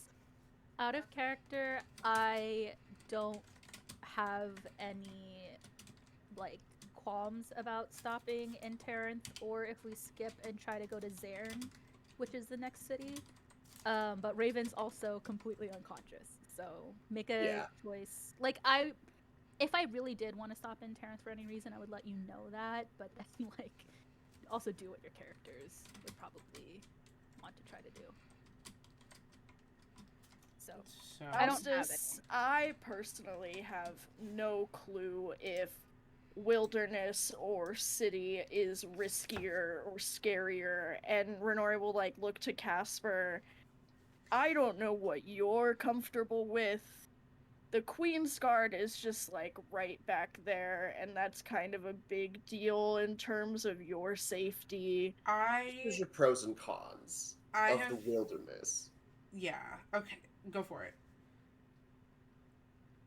If you're a disreputable person, which at this point, from the perspective of certain nations, we are, then not going to a city avoids people who would try to take you in for being a disreputable person. Going out into the wilderness, though, whilst exposing you to natural threats, also exposes you to other disreputable people who don't want to be found in the city. So there's really risk rewards on both sides of things. You have to deal with bandits in the... I think really the question is, do we gain any benefits from going to the city? Do we have anything that we want to do there? The only city I know of that we want to do anything in, I believe, is Velden, where my university was. Is that right? Mm-hmm. And then beyond that, to the capital. So if we don't have a pressing reason to go into the city, I would say we're better off just avoiding it. I think the threats are probably pretty equal, but why take the chance of being spotted in a city where there's more traffic and someone being seen by someone they know or something of that nature? I do... Oh. Yes. I have a question for Liz. It could happen after this conversation. Okay, hold on to it. Yeah. Hold on to it. I understand what you're saying, Faustus, and honestly, I didn't have a dog in this fight until I thought of an actual bed and beer and food. You make a stellar point. And after You have the one that makes bread. I know. After dealing I forgot with about it about just everything, a bed and a nice little tavern and inn just for even one night sounds like the best idea that anyone's ever had. But I'm willing to compromise. I am now deeply persuaded that we should go to the city. I had sort of, I think in the adrenaline of what's been going on, I'd forgotten the delights that could be had in the city as opposed to the wilderness. So We haven't. I don't even know if have we even been to a tavern together. I don't think we have. We were just in one together, but it wasn't for good reasons. Renori elbows Casper. Oh, they're not on that the same wasn't a horse. tavern. No. That was distraction. That was a red herring. It's still a tavern. Us Renori not using the points out tavern. Faust- Tavern-shaped red herring. We didn't eat food. We didn't have a good time. Taverns I are didn't- places you have a good time, and we I- didn't have a good time. And yet. I didn't Not a even tavern. kiss you there. Like it's not a tavern. Okay. That was fucked. That's what that was. It wasn't a I'm making tavern. a physical list. Hold on. Yeah, We fun, sat down and you drink. looked like an old man. For a few seconds. Ugh, It was bad Disgusting. enough. It was bad enough. Okay. I want memories with you in a tavern where you don't look like an old man once. Yeah, I feel like that's pretty achievable. I feel like we can make that happen. Great. So we're gonna go into this city and make that bad choice, but then make excellent choices with ale, food, and beds. I'm down. Raven or Sarah, because I'm not sure who's asking.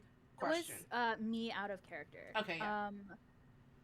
Do I know approximately where the specific temple that I was a part of is roughly? Yes, you do. It is sort of okay. So you'll see it on the map, which chat cannot see because our map overlay needs to be updated, and I apologize for that. That's the purpose of it, and then I forgot to update it. So at the base of the spine, so I'm gonna try and describe this picturesque for chat who cannot see the map, but follow along with me here. So Rydell has the spine, this really aggressive bare mountain range that curves up from the very, very edge of the southern coast, almost directly aligning with the eastern coast, but not quite. There's still a large chunk of land there. As it curves up, it sort of peters out into sets of hills and everything like that, so there's a definite end to the mountains. And just beyond that is this, like, city is a strong word, the town of Fallenhold. There is a considerable distance around Fallenhold as it's set in sort of meadows and things like that, but outside of Fallenhold, nearer to the mountains where there's sort of just empty land that spreads out, there's like a cluster of forest there, and that's where it's set. It was very secluded. So you could always see the city in the distance while you were there, but that's where it is. So if I ever say it's in Fallenhold, it's not really, it's just close. It's just, so for my sake, it's like on the southern area where the like the spine ends. Yeah, where the mountains end, basically. And then there's like forest, and then within that forest is okay, cool. Yeah. Yeah, I was just wanting to make sure, because I'm sure that like Raven in her like we might run into this cult thing would probably have relayed that information to Renori and Faustus. It's just like, even though it didn't role play, you two both know that information in character, because Raven would. Yeah, I think we've had the travel conversation a couple times. So yeah, But it's just adding I that in, didn't- because we never yeah, said yeah, that. yeah. yeah, no, I'm just saying, like, for like Mhm. context sake, with Renori's keen mind, she would definitely remember like the information Raven shared with her about that. Kristen doesn't, but I take the keen mind feat for a reason, y'all. Yeah, I think that Raven would have pointed out exactly where it was when we had this conversation back in the captain's quarters. So with your keen mind feed, like, you would have seen it. So, with that being said, we are going to continue on to Tarrant. Is that the plan? Yeah, I am just morbidly curious how that 4 animal hand. Oh, we're gonna handle that. Okay. Fear not. I did not forget. Everybody You know, else roll me animal handling, please. I think it would have been better okay, I was if gonna you say. had forgot, because then that would mean there wasn't a devious plan happening, but now I'm like, what if I just hadn't said anything, actually? I got an 11. Do Okay. you want everyone else to roll a Raven, you animal don't need handling? to. Okay, I was gonna be like, You're passed out. Yeah. You cannot handle an animal right now. You're in a wagon, just vibing. I am prone. Okay, so To the T-pose. mechanic heads. I'm prone. Pretty smell lay not this. down. Yeah. Tessa. Okay, so who's where? We have Casper on a horse. We have Renori on a horse. We have Raven in the back of the wagon. Faustus, are you driving the wagon or are you on your own horse? How many horses do we have? Don't remember, so you can choose. I'd rather be on a horse. Okay, so now we have 3 horses, and I'll say Tessa's driving the wagon. Okay. It's fine. That's probably are we not all- math, but it's okay. Renori, did you share a horse with Casper last time? Yes. I think so, but honestly, I don't even remember anymore. Yes, you did. It's okay Yeah, though. We We're just gonna establish how many I horses had we have. COVID, and I forgot everything that happened in my life pre. That's fair. So We're just gonna establish how many horses we have now, which is going to be Renori, maybe Faustus stole a few. Renori, Faustus, If- Casper, so 3 horses, plus 2 that are hitched to the wagon. So you have 5 horses in total, 3 separate, 2 hitched to the wagon. Okay. And we're just I think gonna that- make that the thing, whether or not that's what it was previously, just so we can keep the continuity. Because now, going forward. Well, was there always 2 horses on the one wagon? Yeah. Okay, and then that's exactly what it was before. Sick. Okay. So, yeah. we might have just I was gotten Forget rid of about the ghost that horse. horse. We have normality. Forget about that ghost horse. We Horse just diagrams. Ah. Well, now I like your horse ovals. Is that what they look like from above? Yeah. This is a Not horse from the Sarah's, sky. Sarah's story about not having to being able to ride horses like she wanted is starting to track with the way she thinks they look from above. Yes. Anatomically correct Actually, diagrams right there. It's like the gelatinous cube, except The gelatinous oval, the gelatinous egg. Gelatinous horse. gelatinous horse. Yep. On that Oh my horrifying god, note. I'm making that now. That's Oh. what it is. It's like a ditto saw what they thought was a horse from really far away and turned and like morphed their body into one. I hate it. I hate it. No. Thanks, I hate it. No. Nar. Nar. So, God. So everybody sort of prepares for travel. Casper very peripherally does like a final scan. The landscape is still sort of in places littered with blood or evidence of a fight, but for the most part there are a number of passing trails. He even walking around creates a few dud trails in that sense. And sort of your belongings are secured. You all are secured. With Renori taking a horse, Casper taking a horse, Faustus taking a horse, Raven in the back of the wagon, and Tessa driving. You are able to continue your way, and I assume you're curving around Melva. You're giving it a wide berth and continuing north. Okay. As you all sort of go to get on your horses, Casper very easily gives his horse a kind pat on the side and swings the leg up over the horse. He's on. He's good. Faustus, what's your animal handling? My animal handling was an 11. An 11. Okay, but not great. You have that initial moment where you try to hop up on the horse, but you're just like a wee bit short. And so it's like you have to do a second hop to really get on the horse, but you're on it. Like the horse isn't complaining. Like my dog trying to get on the chair. This is based on a real experience of me when I was riding a horse for the first time, and I did not realize how big they were until I was next to one. But you Chris, do you're get on the so horse. tall. They That's are enormous. exactly. I have a hard They're time getting on them. so They're big. huge. Yeah. They're I'm huge. so Because you afraid have of to- horses now. You have to get one foot into the stirrup, and your leg is essentially like this, and then Yeah. you have to extend and essentially do a one-legged squat and swing your leg all the way over. And they're big too. Like you have to spread your legs wide when you swing Yeah. it over. It's not like sitting on That a won't be a bike. problem. I am now afraid of horses. If I never have to hear what you just said again, maybe that's good. Which part? Not The elaborating. mounting. Not elaborating. I'll elaborate. The mounting. God. New word I can't use. So, Renori, as you go to get on the horse, you grab the saddle. Like, there's a horn on the saddle, and then you grab it, but you yank the saddle the wrong way, and the horse makes a noise of very aggressive irritation. Mm-hmm. Roll me a dexterity saving throw. Fuck. Okay, please. Oh my god. Okay. That's a dirty 20. Nice. You just curve out of the way as one of the back legs kicks out and almost catches you in the torso. Jesus Christ. And the horse sort of stamps Doesn't exist impatiently, here. and then sort of it settles down a little bit, and it just looks at you and snorts and then goes back to standing. You may try again. I don't know. Roll This me is animal gonna work. handling. Okay, that's 16. Cool. So you know not to do that again.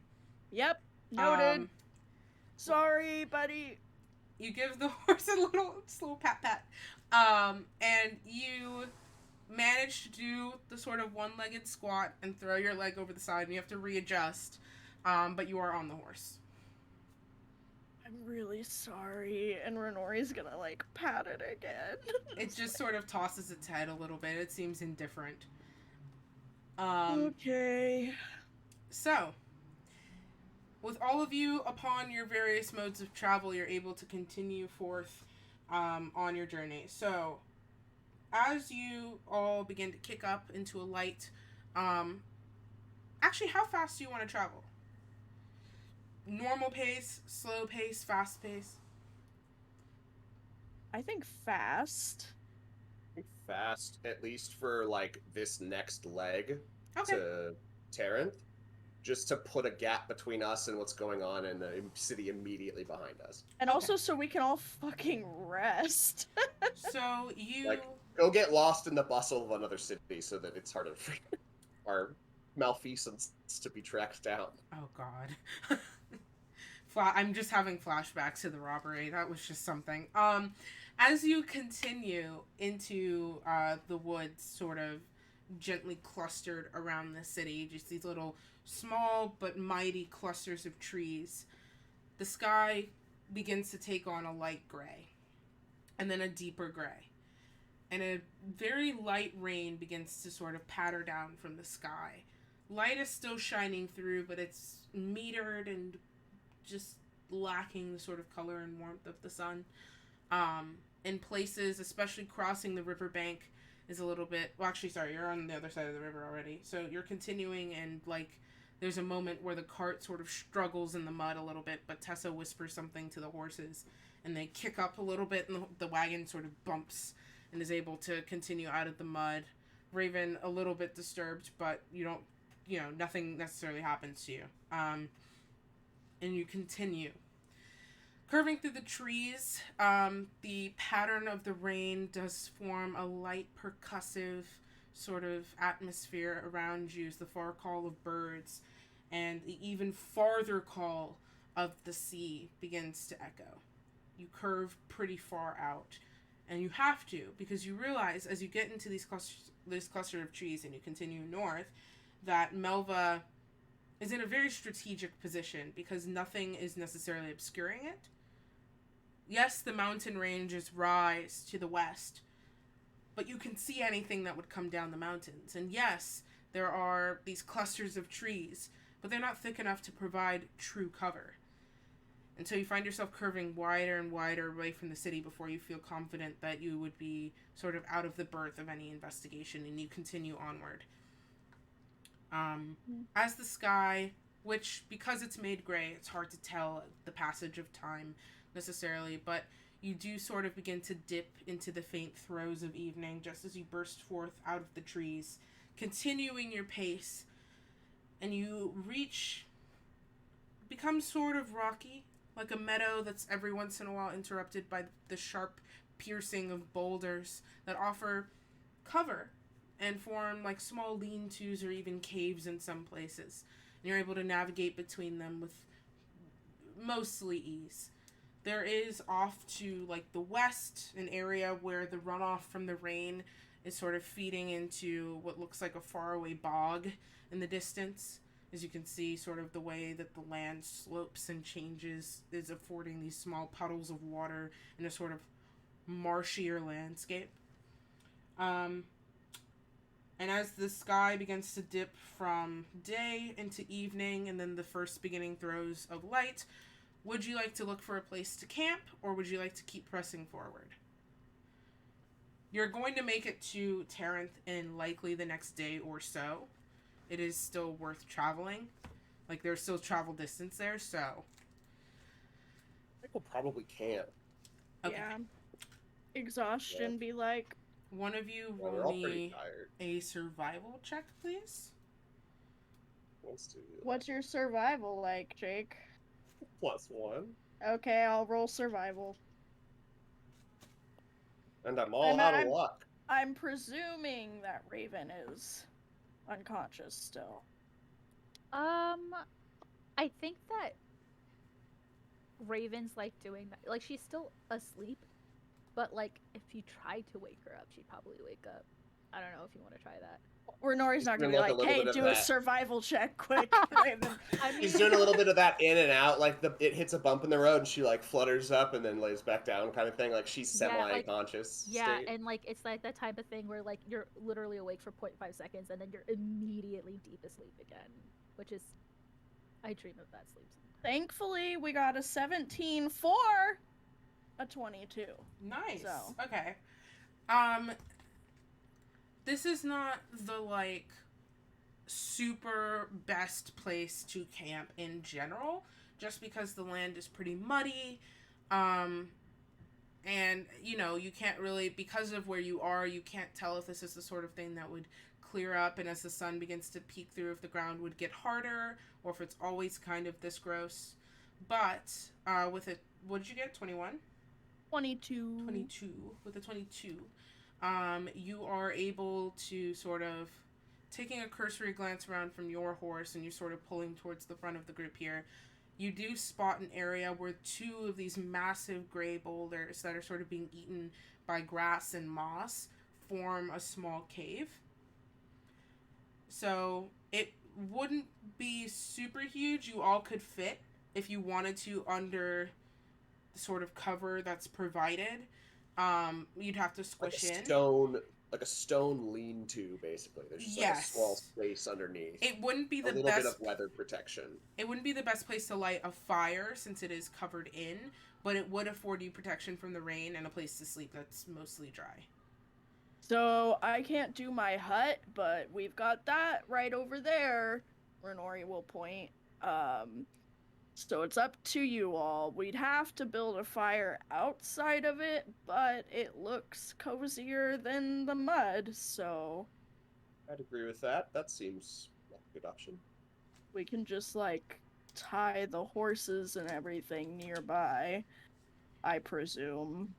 Yeah, it'd be easy. There's nothing to necessarily tie the horses to, but you feel like they're not gonna go super far. Like, there's enough grass in this area where you feel like you wouldn't find them 8 miles away, like, looking for food. Renori will, like, as they're all getting off the horses and everything and, like, preparing to gather near that space or whatever, Renori will just go, stay. And hope that that translates. To the horse? Like, she's just telling all the horses, she's just like, stay. Roll me an animal handling check. Okay. I'm captivated by this. 16? You have a moment after you say stay, where the horses sort of flicking their ears and tails are paying no mind to you, but you feel a weird spark of connection with your horse, and you sense the message is understood. Ooh. I'm obsessed Renori. with this right now. Renori is like will give the horses a thumbs up. The horse gives you a thumbs up back. uh, Ew, No. I just have the mental image of a horse with actual With like, hands. fingers. and Yeah, they have like- hands in there. Did you guys know? The hooves Those are are just gloves. they're You gloves. don't want to see that. If there's a movie you should not watch on Netflix, if you don't want to see horses with hands, but I won't tell you which one. You're gonna have to elaborate. It's called Sorry to Bother You. Oh no, I've oh, already. yes, seen yes. that, I yeah. haven't. okay. I haven't seen that. When I had the wasn't mental tracking. picture of the horse with hands, it was sorry to bother you. Then. Oh, see, I had for some reason BoJack Horseman came to mind. Bojo or something. horseman. Yeah. Anyway, Bojo. don't you Bojo know? horse guy. It sounds like you said BoJack Horseson, like instead of horseman, which is like Bojo which Horseson. is like an archaic insult to Do call not somebody a speak horseson. ill of his mother. in Bojo such Horseson. sense. I love Anyway. Bojo Horseson. It's Oh. the much happier version of Bojo Horseson. God, we're gonna get sued. Excuse me. Slow They know blinking, they're slow unhappy. eye. Are you kidding me? So yeah, then Renori will just like gravitate towards Casper and just be like, I want to sleep. Trance. I want to trance. I need to trance. Trance. You're all able Trance. to pitch camp relatively easily. You could try to light a fire outside of the boulder if you did want to provide yourself some warmth. You can't really light it underneath because the smoke would all gather uncomfortably. But if you wanted to try and start a fire, it is raining, but you could. But you're able to sort of set up arrangements to rest. Renori, are you attempting to trance or are you sleeping? Renori would like to cuddle near up against Casper and attempt to trance. Only a Constitution saving throw.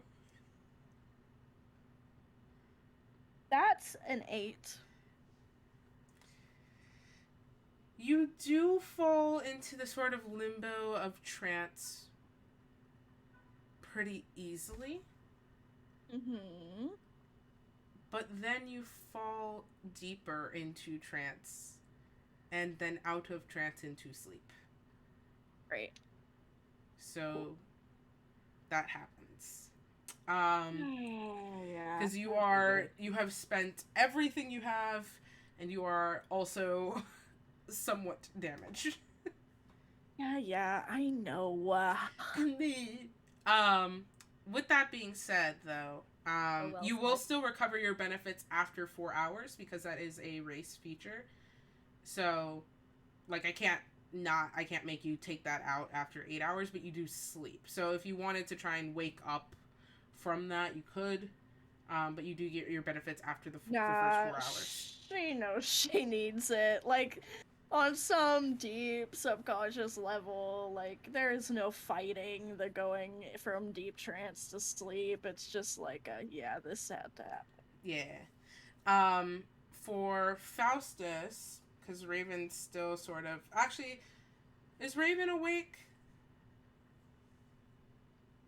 As everything sort of... You would feel probably the wagon come to stillness. I feel like that's when people wake up. I think it's like that, like when you're driving home from Christmas from like your like distant relative's house and like you fall asleep on the way back home, but like every single time you miraculously just wake up as you're pulling into your garage or driveway kind of feel, except it's a little less pleasant than that for Raven's sake. Yeah, I think that Raven as the wagon comes to a halt will sort of stir awake and like just slowly sit up and do that like half eyes open squint of like when you're... I don't know if anybody else deals with this, but I'm just gonna say this is a thing I deal with every single morning where my eyes are dry and so it hurts to have them open.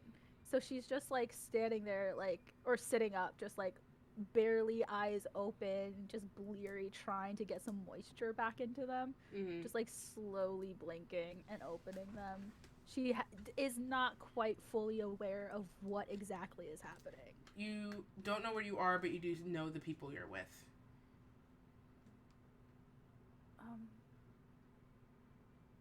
What?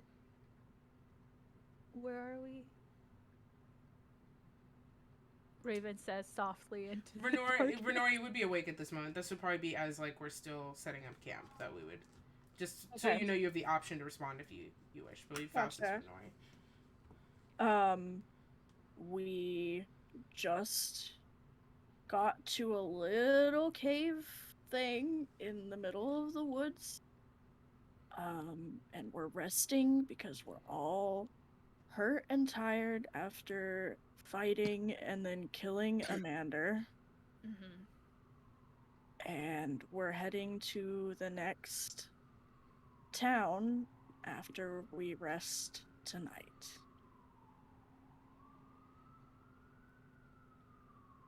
Okay. And then Raven will sort of like crawl out of the wagon, be like, where are we making camp specifically? We're all stuffing ourselves between those rocks straight ahead. Cool, thank you.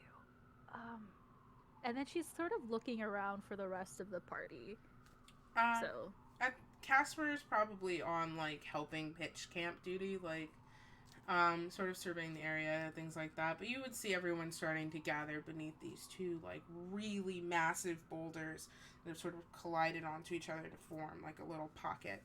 So like you see where Renori is indicating if you wanted to go over there. Casper's milling around. Tessa's probably just starting to get off of the wagon. Yeah, and I'm sorry, where did Faustus say that he was gonna be? I was transferring character sheet information. I hadn't specified yet, I don't think. Where I was Okay. gonna be at. Yeah, Raven will sort of slowly make her way to camp. Okay. Faustus, is there somewhere specific you would like to be? Not necessarily. I think Faustus would probably take, like, first watch or something. Okay. We'll say. Yeah, I think that Raven is like in that bleary. I still am so tired. So like as soon as she gets to like where everyone is laying down, she kind of just slumps over and is knocked again. Okay, that's fair. You're able to sort of curl up with the cloak around you. I'll say Casper also. No, Casper's sleeping with Renori. Tessa will take first watch with you. Well, I have to roll Tessa's dice, silly. Otherwise, she'll use Casper's eyes, and that's not how life works. Keton neurodivergent. Yes. Cool. Well, go ahead and roll a perception check for me, Faustus. Sure. Faustus isn't good at perception. What we get. Yes, I am. I know. That's only a 12, so it doesn't look like I am. But Okay, so I rolled a plus 1. 9. I just got a 12. Yeah, it's always tragic when you roll low and your modifier is super high because it still screws you over. Yep. So as everyone sort of falls to rest, Casper and Renori curling up, sort of spooning under the boulder, Raven slumping over into an instant sleep. Tessa sort of takes a place by your side. And the rain is still keeping up a quiet pattern, sort of tapping off of the boulder and the ground. And you're able to set up so you have a pretty good vantage point of the land. You have a few moments to speak to her if you wanted to, and then we'll talk about what the perception check did. I'm sorry, to speak to who again? To Tessa. Yeah, because you're taking watch together, so if you wanted to talk to her, you could. He will probably actually ask her and say, how is the wound where he stabbed you? Oh, it's alright. It's a little stubborn, but it's closing. Can I see it? Sure, yeah. And she sort of shifts back her cloak. I want to make an Arcana check, like in the context of having looked at the dagger and stuff, to make sure that there's not like some lingering like curse or other effect or something. Is what he's kind of looking for. Go for it. Roll Arcana. Okay, let's see what we can get. That is a 19 again for a 26. Nice. So Okay. as you sort of inspect the wound, physically, it's a bit yikes. You can tell that it has healed. I mean, it does still need some normal R&R time. It hasn't been stitched, but thanks to magic, it has mostly closed. But you do see areas of the skin around it that are still, like, almost withered or decayed in a similar manner that M's body had been. But as you sort of inspect it, and you think about the blade, or even hold out the blade if you wish, you ascertain two things. So the first thing you ascertain is that it does not seem to be from the blade. The severity of the sort of decay does not match up with like the healing of the wound. You feel like it doesn't feel cursy to you, but you do ascertain it is some sort of magical effect, like almost like a side effect of something. Yeah. There's not much I can do for this, but you might want to have Renore take a look at this when she wakes up. It concerns me a little. I don't want to frighten you, but just from my knowledge of the arcane, I want to be cautious that there might be more harm than there appears to be. I have to roll a I percentage had a look. die. I had a look at this dagger, and it's quite formidable. I just want everyone to know, I wish that Raven had dispel magic in her spell slot, like in her spell list, because she just doesn't know it, but it would have casted it if she did. Tragic. But she does not. And that makes things fun for me. Tessa sort of looking at it and then looking up at you. You see the sort of tight press of her lips as she thinks something over. She goes, I could have Renori look at it, but it's Seems like something that she might be able to dispel. There might be some lingering effect that she might be able to dispel. I do wonder if she could dispel it. But I know what it is. It's oh boy. A part of what I do, my sort of, I guess, agreement with Saloon, which is way different from Renoir's. This is not the kind of thing that would happen with her. I don't. This is very a me problem. I don't only draw power from Saloon, is the thing. She is the goddess that I've... Go on. I'm listening. Pessalor. Oh god.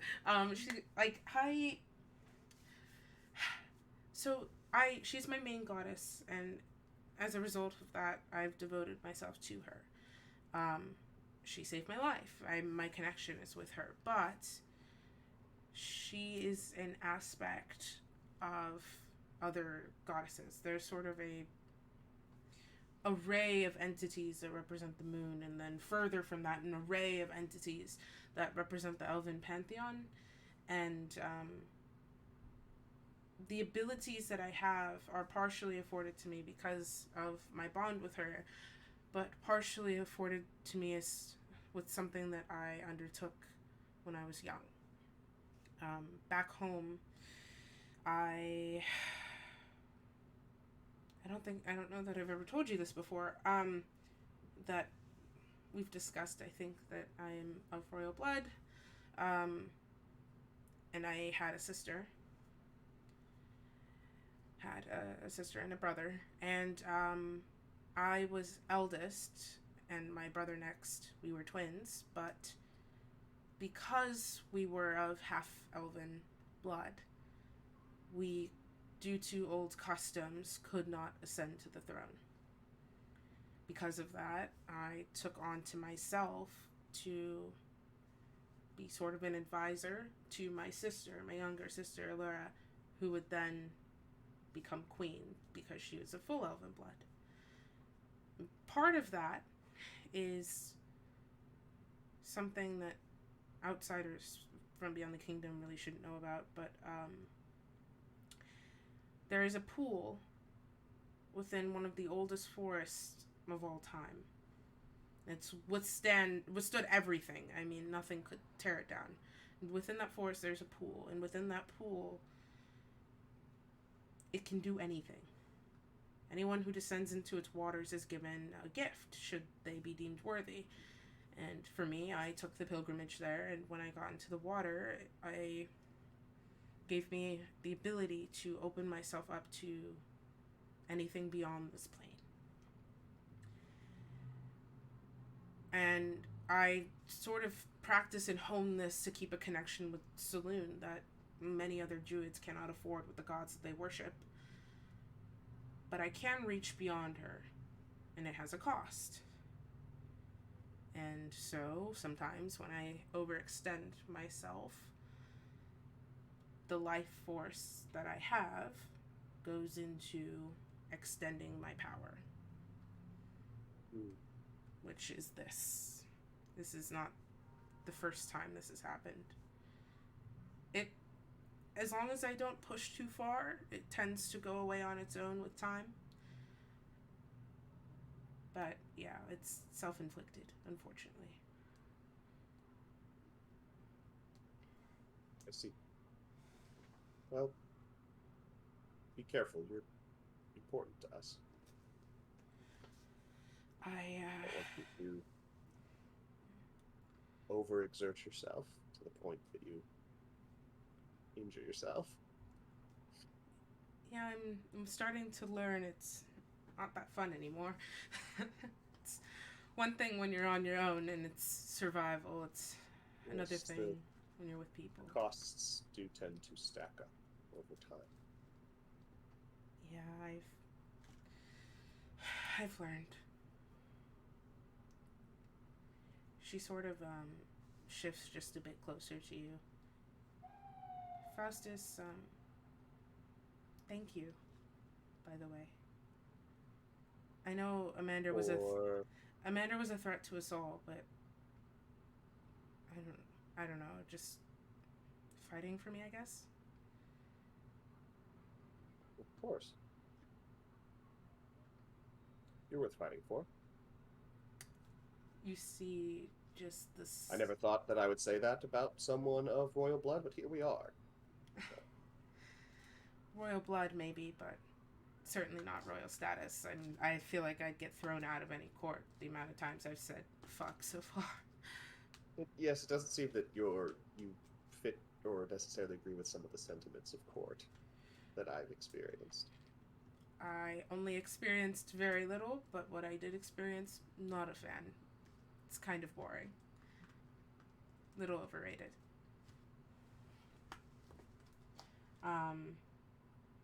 She sort of... Ooh, yeah, she just sort of slides closer so your shoulders are touching. And the rain has been sort of errantly falling on you throughout this whole time you've been posted for watch. But you notice that even though the rain is still falling around you, the raindrops seem to curve just slightly. So they fall around you in a bubble. Thanks. Yep. Neat trick. Took a lot of practice. And with that, let's talk about perception. So, a little bit of time passes as the two of you fall into this sort of quiet lull and you're observing. You hear, I mean... Faustus is understandably distracted. I wonder why. What does he have to be distracted about? There's That's this... heartfelt. The DM makes every NPC hot. Also the DM. God, I wonder why all of my player characters keep getting distracted and sidetracked. Me? making my NPCs hot on purpose. What? No, I would never. Oh my god. And the Oscar We've seen goes we've to seen Dauntless your for like his representative specific character art you've showed performance. us. Yes, yes, I have. And I feel very strongly that everyone should be very attractive. Because attractive is a fluid word. Um, so. So I looked up at my Casper art hanging above my computer right now. I was just like, there he is. I love that that's a physical thing that exists. It's just so sweet. So Faustus, as you and Tessa take watch, and the raindrops continue to curve around the two of you in the sort of night sky, watches over you as you watch over the land.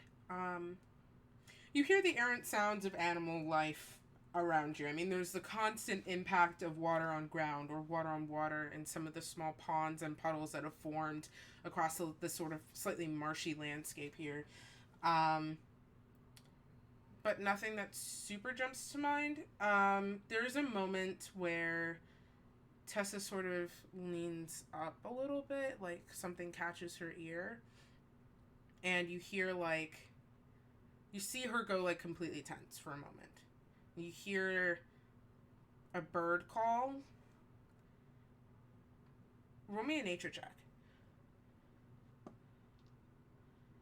Faustus's best skill, nature. Oh, for sure. Right, you sassy. Guess how much I got? Huh? How much? 17. 21. Nice. I'm proud of you. So, I'm gonna rewind just a bit because there's a lead up to this. So, sort of as like the noises of the forest that you're sort of been errantly posted in begin to hit your ears and meld into normalcy for you, every once in a while you'll hear like a bird call, and you'll see Tessa smile, and sometimes she mimics it back, like having little conversations with some of the forest birds that are around, which is really sweet. And then there's a moment where there's a bird call that you, with your nature check, recognize as an owl call, and she goes completely tense. And then, God, Tessa, please roll high. Natural 20. She, for a moment, goes tense, looks over at you and puts her finger to her lips, and then she mimics the call back. And there's silence for a moment. And that silence continues. And you see her shoulders slump. And she leans over to you and she goes, "That was not an owl."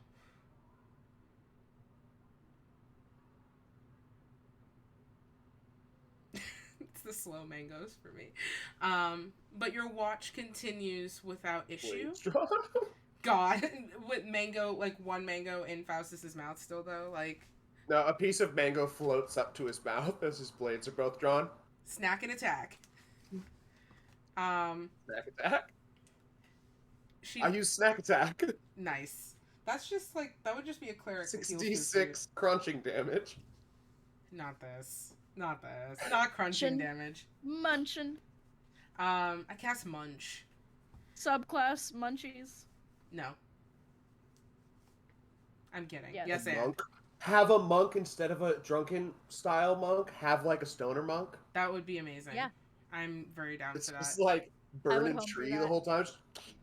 Alright guys, let's go on an adventure. Shaggy. Yeah, every Pile into morning my they hippie pop an van. We'll edible. solve some mysteries. Shaggy. They just pop an edible every morning. Nice. Yeah, you know, like, Wait, you gotta wait, take your wait. morning vitamins. Yeah. Yeah. Multi-class into Circle of the Spores Druid. Oh my god. Oh my god, yes. Yeah. To use key points, they just like take a bong hit like real hard. Not Just okay. take like a deep inhale. I'm mad how much I want to do this now. I'm upset about that. I'm mad how And you much I can want to burn play sorcery this. points to do spells You know like what? Fat Cloud. You know what? Retcon. Raven did die. She's just gone. So I can create this. You're thing. like, whoa, weird. Weird. Yeah, no, oops. Take it back. No, y'all. You guys are One gonna hop be a this stoner. time. I'm probably gonna do a stoner druid in some campaign at some point You because absolutely druid should. crafting, you could just like, oh, here's some bud. One of my characters that I have on retainer, Jake, is very much like a hippy dippy Circle of Spores druid, but they're Yes, an amazing. eco terrorist because they're quirky. And with that, I think we're gonna take our break. Mostly Your because audio, Liz, your audio cut out until the word break. yep. Yeah, for us, it probably is fine on stream. With that, we're gonna take a break. I think I need to process that. Good timing. It's also good timing. So, thank you so much if you've been hanging out so far. I hope you stick around till after the break. Please get some water, get a snack, stretch, check your posture, and if taking meds is a good decision for you, and taking those meds would be a good thing for you to do at this time, and you've already forgotten, or you maybe, I don't know, it's like actually perfect timing, why don't you go ahead and do that? That might be a cool thing to do.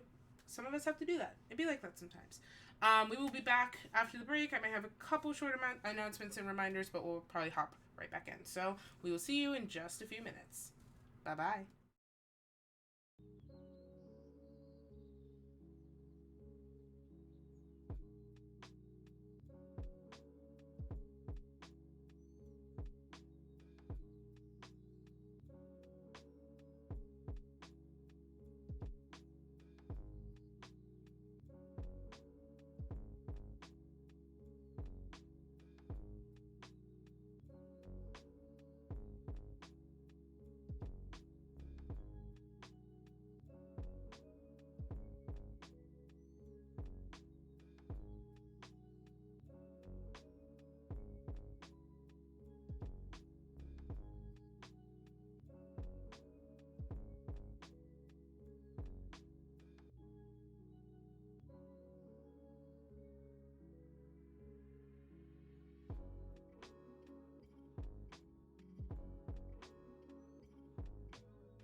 be there for it.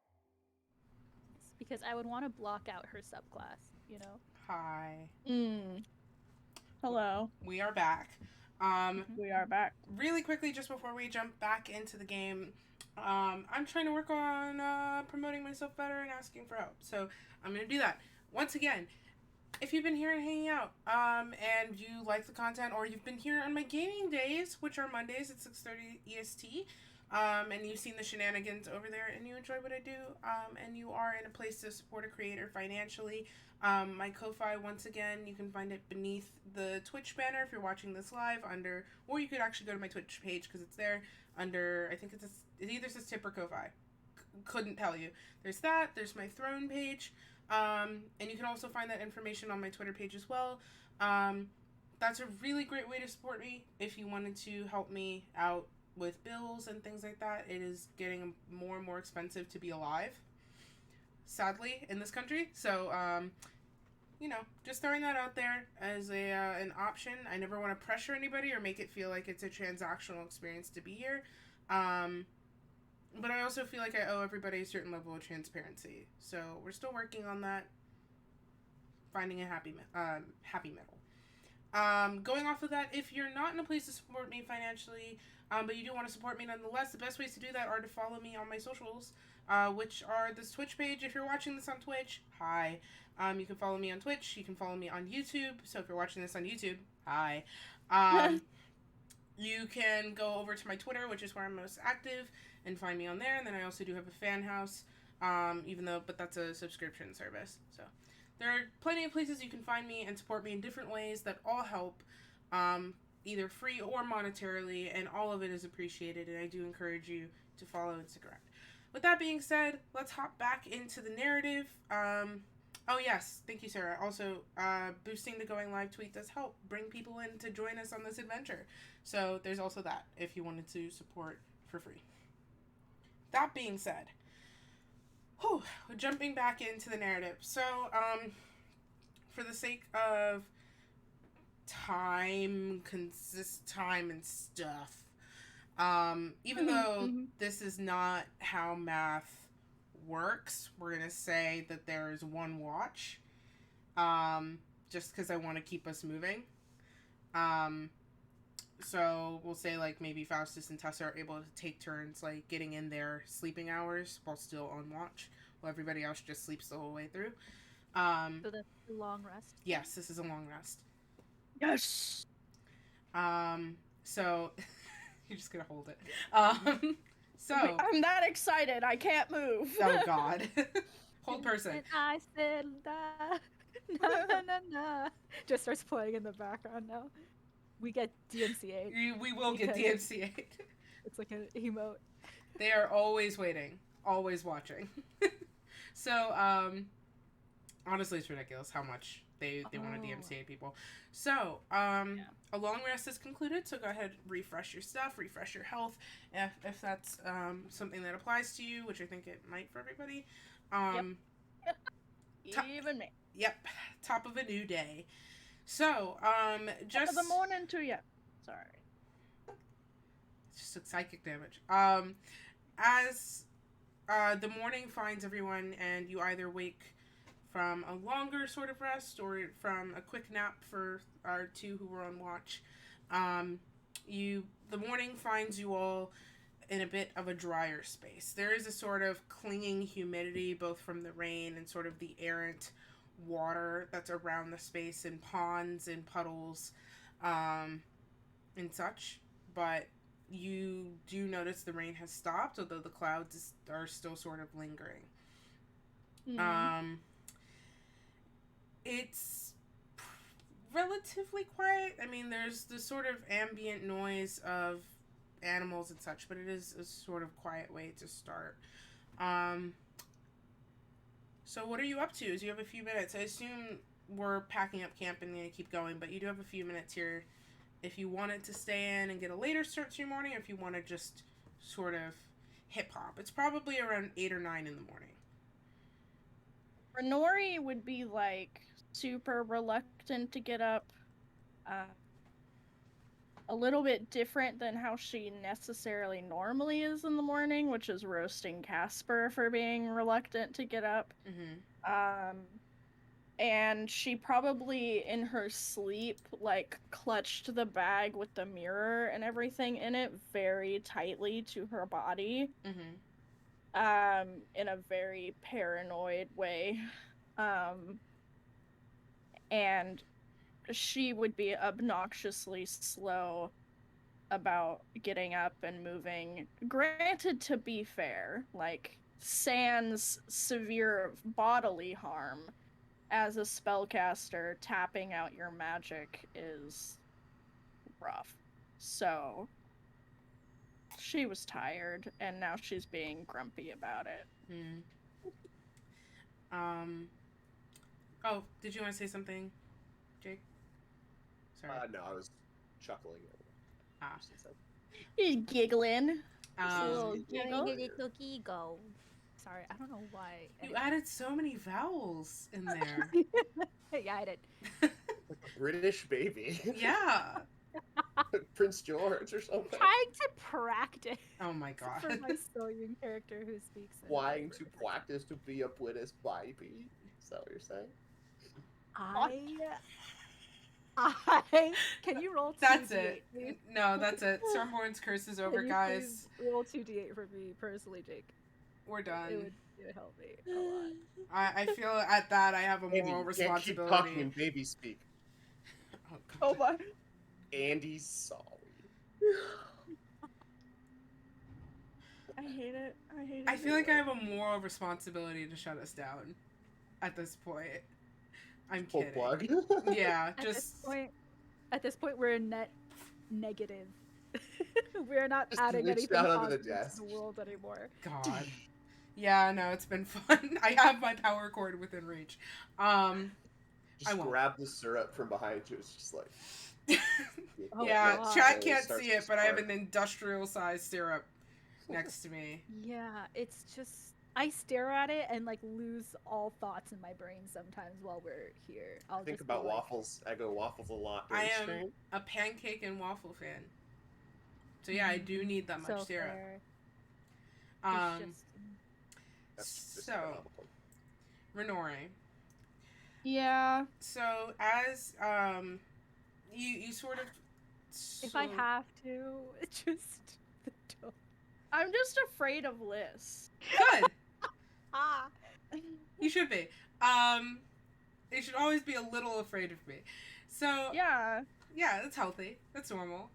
Only in session, Uh-huh. for the record. Except for sometimes when you say mysterious things about Casper over text, too. And then I'm like, huh? So I love having power.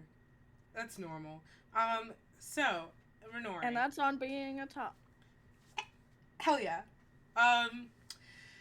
As you sort of slowly and almost begrudgingly wake, Casper is sort of like, I'm imagining you, Little Spoon.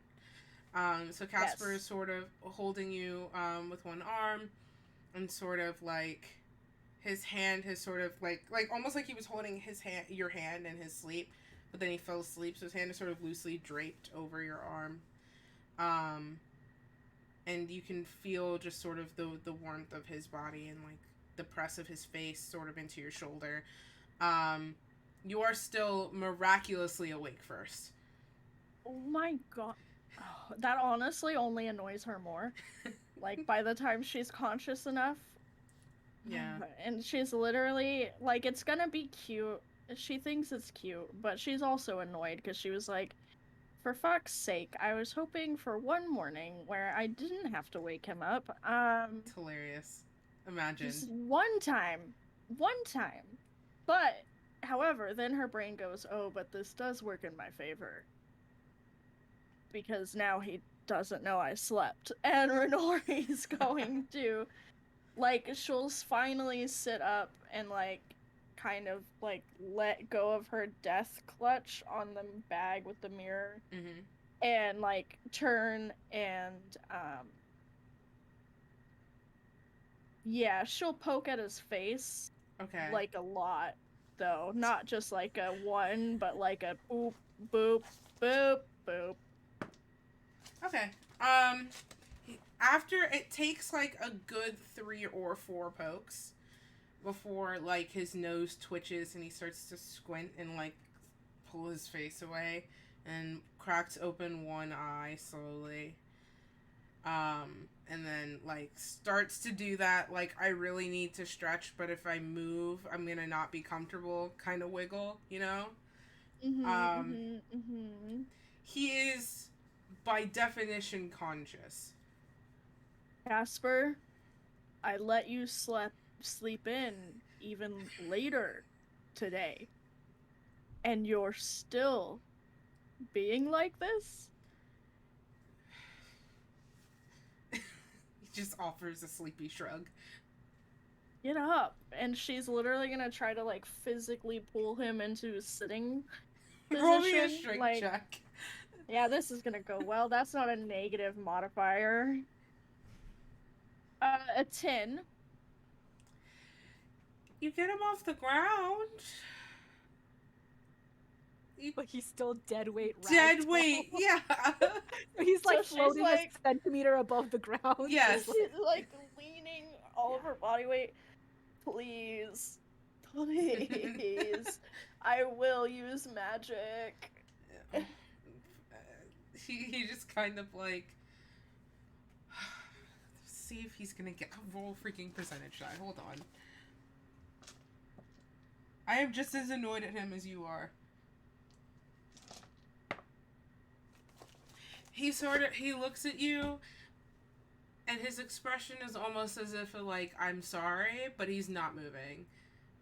He's like kind of awake. Like the same sort of bleary-eyed look that Raven had for the moments when she stumbled from wagon to camp. That's kind of what we're rocking right now. or Kristen Yeah. IRL when she wakes up first. Okay, there was a time difference. 9 a.m. was 6 a.m. Leave me alone. And that meant noon was 9 a.m. and I like to get up at 10 a.m. So, You said a lot of numbers at me and it activated my fight or flight. yeah, I'm so sorry. 1 or 2 p.m. our time.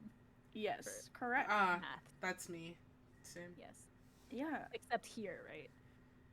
I would do so well in California time. Anyway. Well, not when you ended up adjusting, but yeah. Anyway, wow, I was gonna go like way into that. We're on stream. Renori will resort to violence, and will let him go. Okay. And then start tickling him with a vengeance. Okay.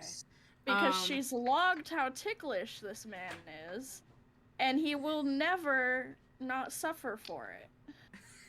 Yes. Huge mistake. Which, by the way, I learned someone else is ticklish.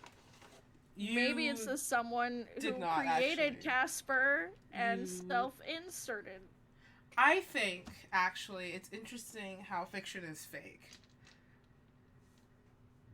It's interesting how I've actually tickled the person I'm accusing awake to prove a point. I think it's interesting how you cannot prove that without a lawyer present.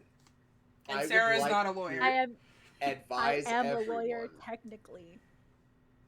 Yes, what? Advise everyone not to test if I'm ticklish, because I am, but I will have reflexive spasms that may harm people. Anywhere Yeah. in the Oh, arms. that's the type of It ticklish will my not mom be on is. purpose. It will be reflexive. You're Yeah, the my mom is the windmiller. type of I got you. ticklish Where it's like she is violent in Just response panic. to you. Just Yeah, pure I've learned panic. that not personally the hard way, but witnessing somebody else learn that the hard way. It was my brother. He got kicked. Oh no. God, that's rough. I'm the tickly that falls in on themselves and kind of like Became cries so BDSM so quick. cries derogatory about it and like also gets angry, but I am very Aw. ticklish. Cry. I clocked It's the Only derogatory what for me. Jake said, so like I couldn't Like I With heard this- it and then I couldn't listen to anything else. With this 'cause I group, just- you I- learn to Assigning process things roles- quickly. You start assigning roles like tickler and tickly. You have created a structure, and that structure has now joined the But I didn't know how to. petlife.com. person that's not very ticklish, but if you do the thing where like you sneak up behind me and like you tickle me and then I like jump, that's just me being scared of everything. That's fear. Like that's not You being don't ticklish. win. It's just Yeah, fear. so people are like, "Oh, you are ticklish," and I'm like, "No, I'm just easily startled and have a lot of anxiety." So true. Like, it's not the same. Anyway, So, coming back to the game we're playing, I love you guys. I just. There's an ADHD tag on this stream for a reason. So, Casper sort of impacts the ground, and then there's the moment of, like the reluctance that he's waking up. Like, acceptance, but he's not happy about it. And then Yeah. you descend upon him. Roll me a dexterity saving throw. Oh my god, what is this man doing? 6. Okay, so I actually have to roll it. It's technically a contest, even though it's saving throw. It's gonna be a check versus a saving throw, which is not a thing, but it is now. Cool. Thank God for dexterity. So, 2 things happen in quick succession. You get the satisfaction of his adorable smile and his really dorky laugh. And then, like 2 things happen at once. Like, he spasms and almost kicks you. But you, like, see the moment where he also realizes he's about to kick you. So he just kind of pulls you to him and his leg, like, freaks out. Because that was really good dexterity. So he's just sort of hugging you. And then he looks at you and he's like, hi. She kisses him. Oh. He returns it. We have a raid. I want to say hello to the raiders. Welcome in, raiders. Can't officially start the raid, but I appreciate everybody's coming over. We are in the middle of a game. Normally I take time to stop and hang out with you and address you and get to know you a little bit more, but I hope your stream was amazing. Welcome in, get cozy. I hope you enjoy the show. With that being said, so you have that tender, sweet moment. Faustus, while you would probably hear this happening behind you, but like, what are you getting up to?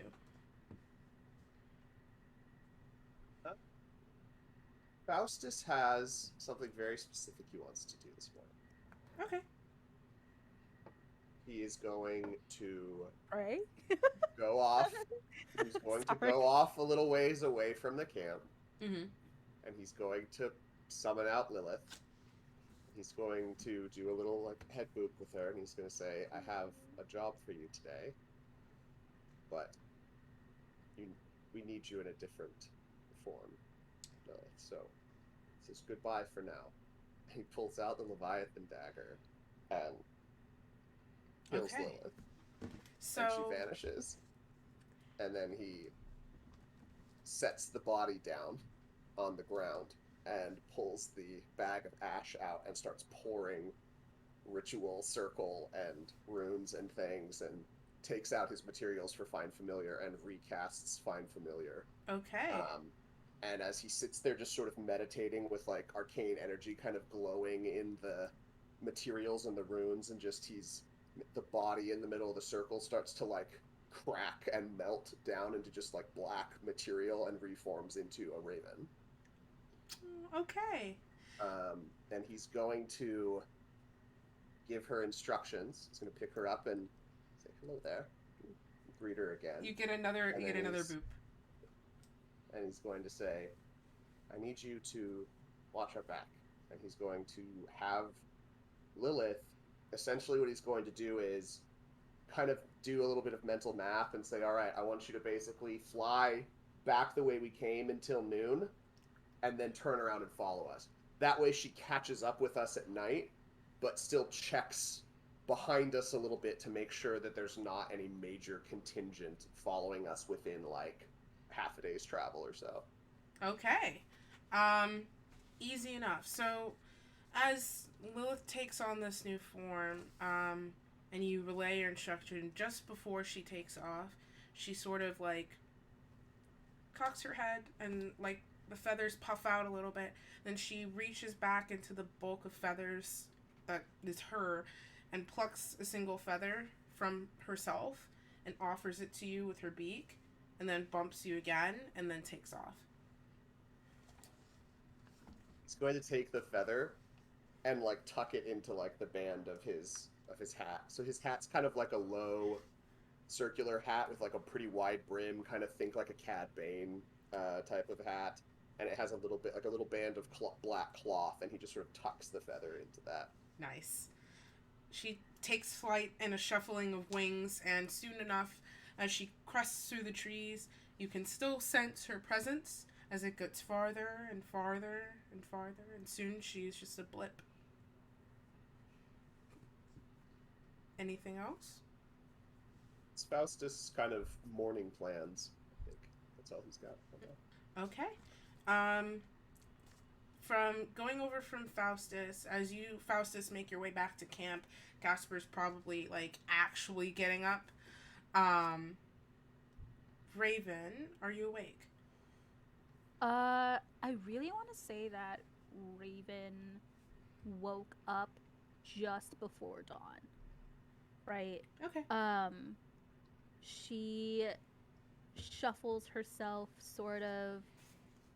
Where are we? There's like a cave. So it's not really a cave. It's more of a lean-to of boulders. So these two large boulders, one here, the other here, sort of forming a pocket underneath. So you can exit either side, but it's like a shelter. Okay. Raven will sort of go outside of this weird tent thing. So she's sitting right up against one of the rocks. Mm-hmm. And she's just holding her knees like in that little crouched position.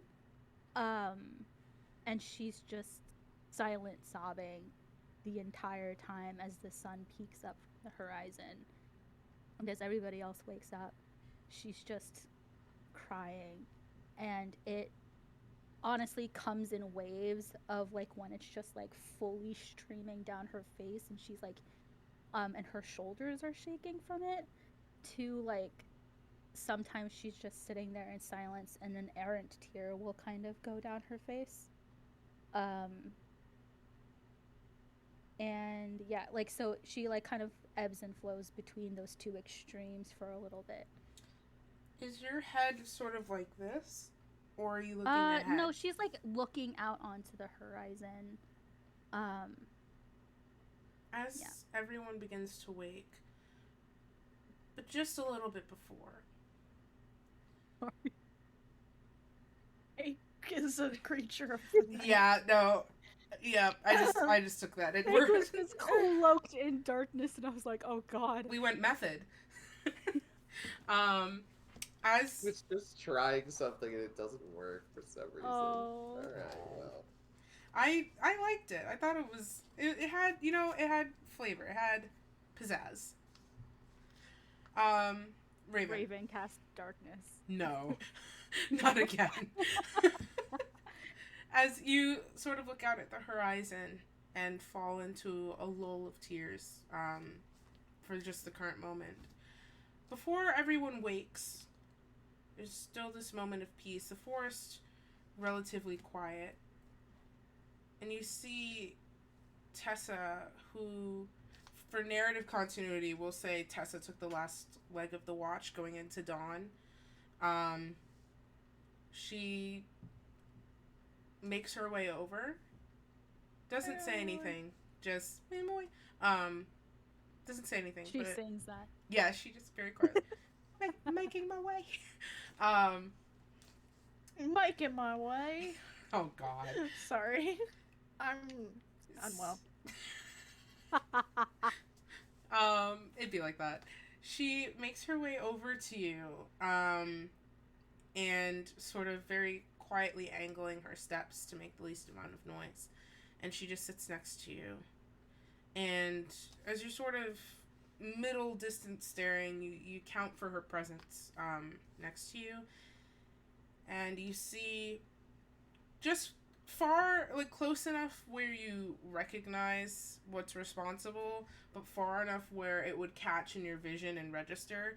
You see a little like white flower just sort of rise out of the earth and bloom and just sort of drift in the wind a little bit. And I don't know, it just kind of looks like it's waving at you a little bit, and Tessa sort of is twitching her fingers. I think that when the flower appears, instead of just sort of staring into the middle distance, Raven is doing her best to sort of ground herself by like staring at the flower. Mm-hmm. So it's sort of peripheral, but you can catch like the movements of Tessa's fingers. Like it would register to you what's happening, but sort of that flower pops up and it's sort of swaying in its own little breeze, and little puffs and tufts of flowers, baby's breath, dandelions, daisies, all kinds of just anything whites and yellows, just sort of in a gentle patch, and taking up just a small cluster, almost growing over itself, and it gives you something to focus on. You have a moment before dawn to say or do anything if you so wish. Or would you just stare?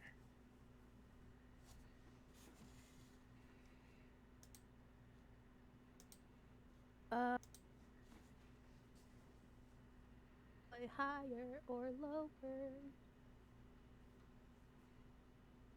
Okay.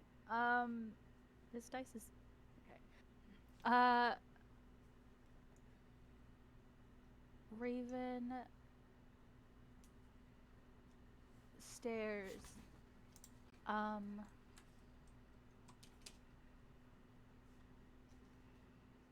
For a little bit in like that companionable silence. It's not like one person is like has a presence and the other person is avoiding it. It's like not that vibe. It's like it becomes sort of one. And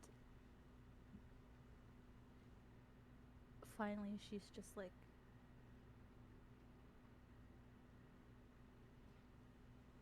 I thought you were dead. And then I died twice. And you were dead. And then she sort of like looks at her hands, and she's shaking.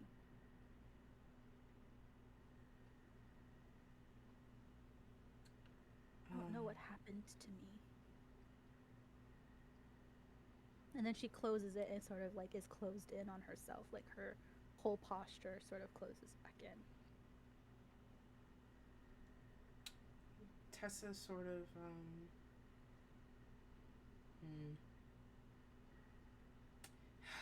brain is braining. Tessa sort of, that's going on my quotes list for this episode, along with physically it's still yikes, which took me out when you said it. Hold on, I'm gonna write it down. I am a wordsmith, if nothing else.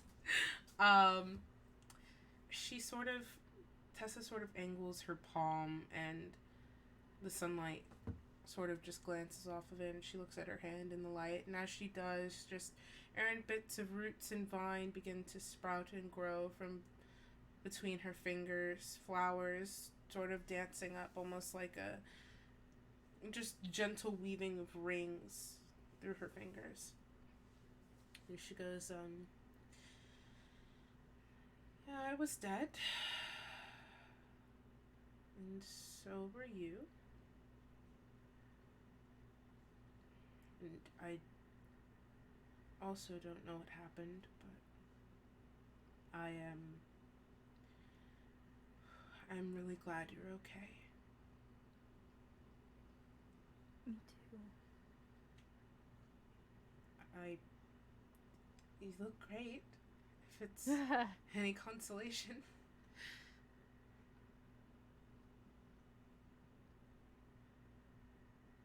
I'm pretty hot. Raven says, like, Tears, yeah. streaming down her face. Full, like, girl in the club bathroom breakdown, like, yeah. If Raven had any eye makeup on, just mascara full on her face instead of on her eyelashes.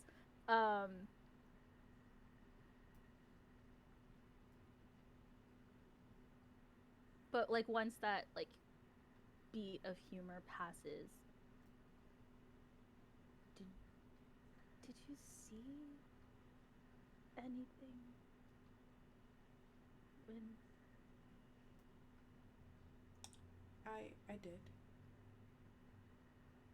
you I saw you. I saw you too.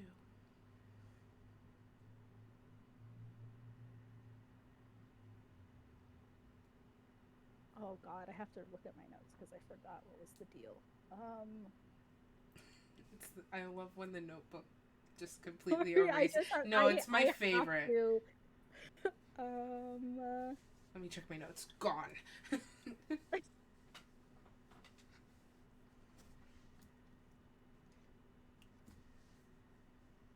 Okay, so basically, okay.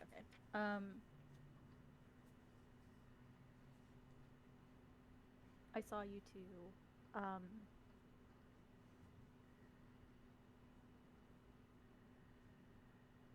I saw you, and I knew you were going back to them.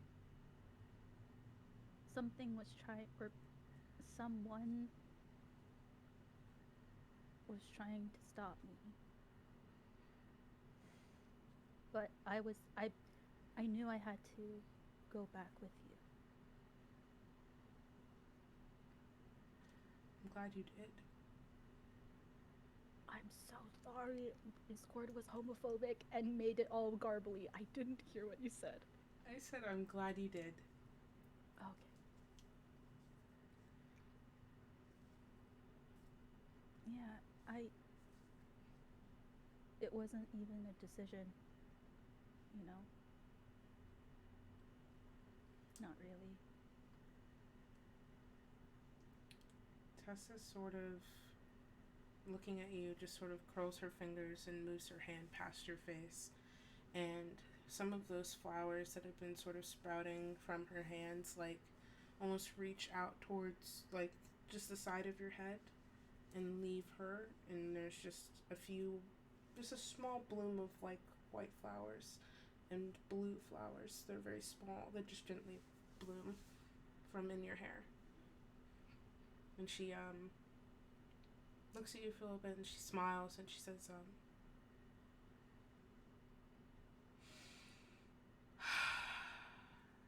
I'm really, really glad that you're here. And I hope you know how much you mean to us. Raven sort of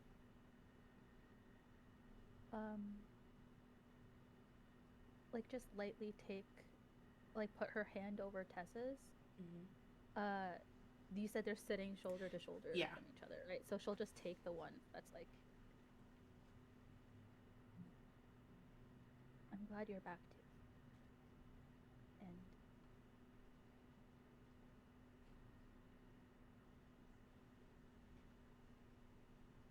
And then she squeezes it lightly. Mm.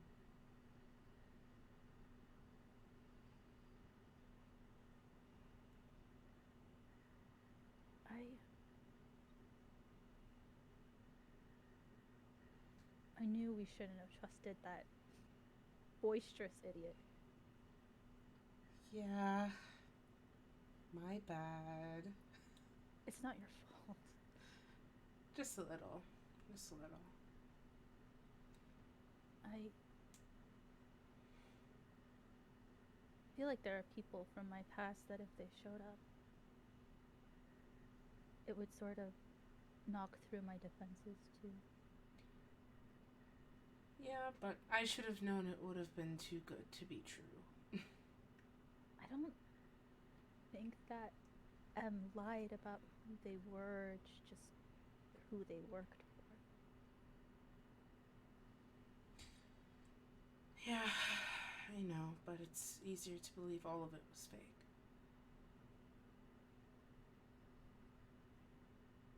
I think you deserved to feel like you have a piece of home.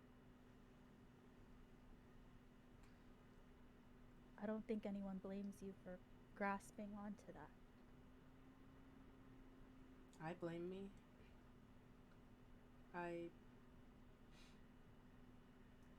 I've been quite the fool lately, I realize. I have spent, I think, most of my years, the too many years that I've had, some of which I can't decide are a blessing or a curse, grasping onto whatever ghosts of home there were, because I needed to have a purpose.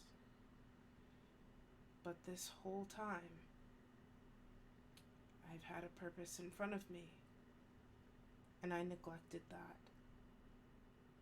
No matter how much I miss my family, no matter how much I miss my friends, I know nothing will bring them back.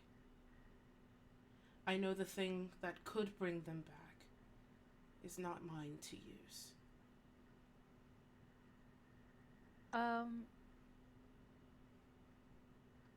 If you could tell that Raven's eyes go a little glassy just because her eyes are like white and have no iris. She kind of has a little faraway look in her. She just goes, I know the lengths that people use to grasp that power personally.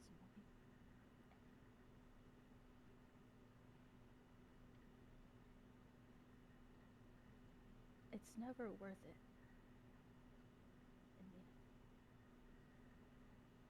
I know. I think some measure of me has peace. I suppose. In a strange way, the version of me that I never met, who, knowing that I could have made a worse choice, and knowing that it led to ruin, that it led to losing what was actually important.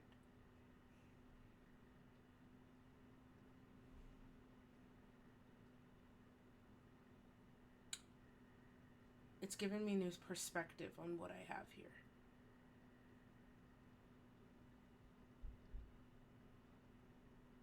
I don't need power. I've never wanted power, but I don't need it.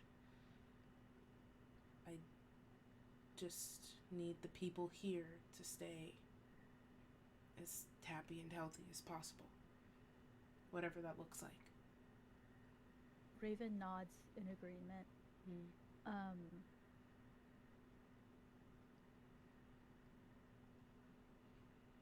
Yeah. And then she'll like look and peek back in, and Renori is asleep.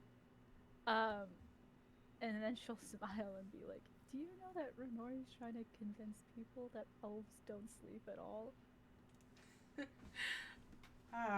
That's fun. I kind of want to help her. I am helping her. Perfect. Yeah, I don't know why. It's just I think it's just really fun messing with Casper. It really is. He's very easy. So it's just, yeah, it's so funny how easy it is to get under his skin like that. Anyway, yeah. And then Raven will, let me look at her spell list. Yes, she can. She'll sort of try to pull out some of her own magic and just cause like a sensory, like little sparkles in the air or something. And she just keeps doing that a little bit, like almost like it's now like a compulsive thing now that she started. A stim. Yeah, like the stim.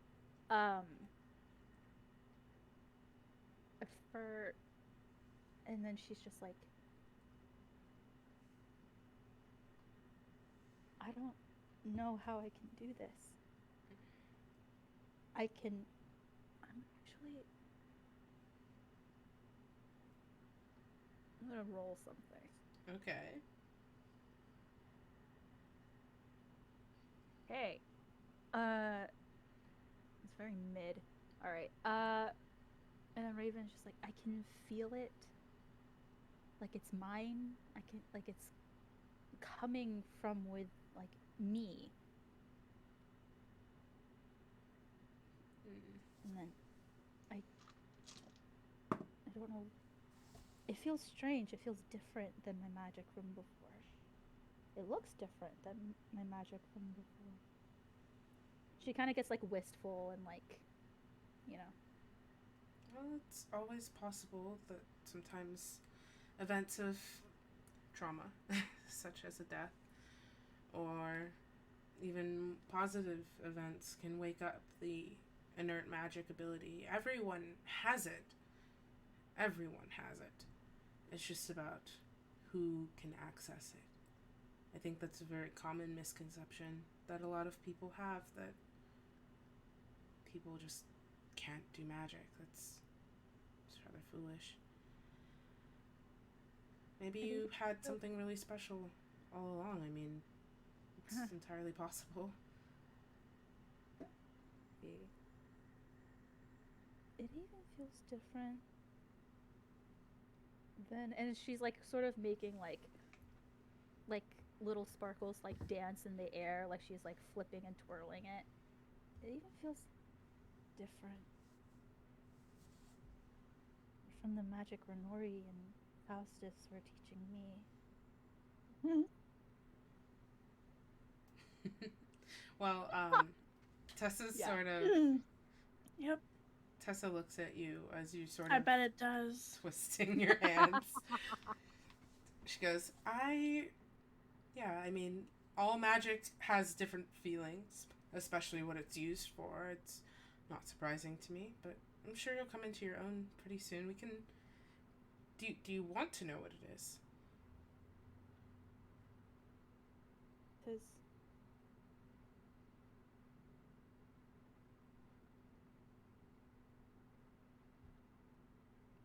if it does come from myself,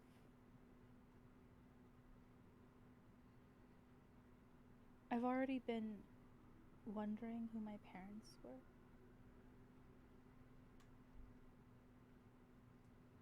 Maybe this would tell me more. It's entirely possible. She just closes her hands. The sparkles sort of like fall out, like disintegrate into the air.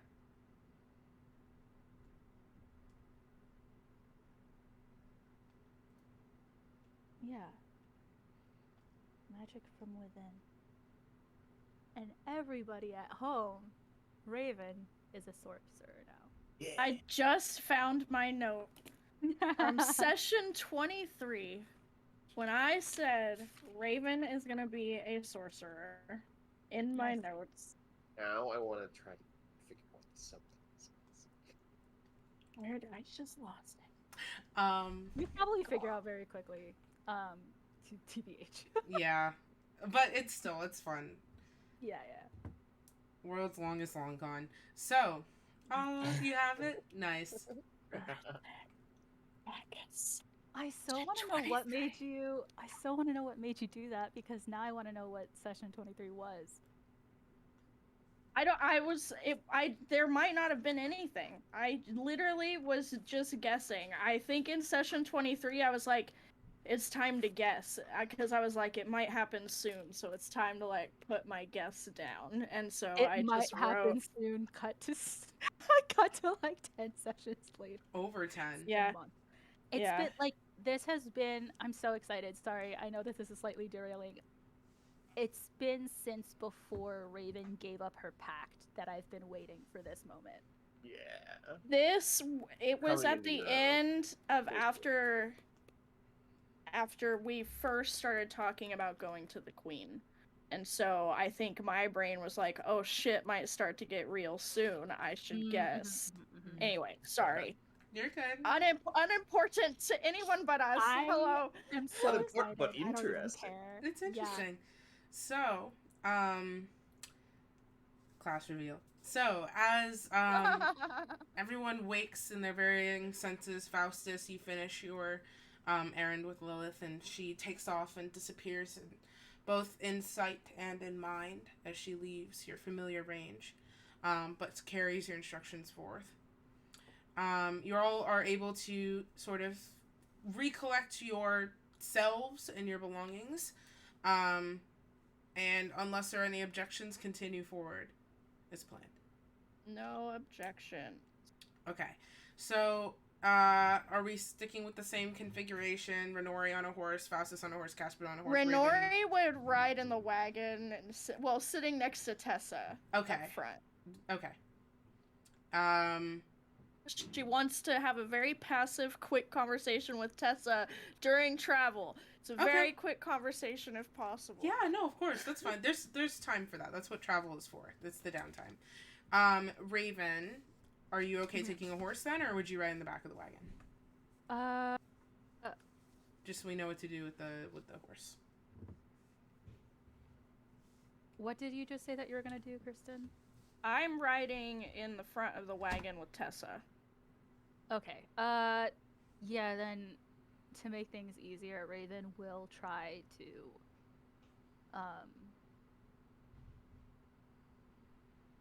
can I just ask, like, so Amander stabbed through Raven, right, at one point?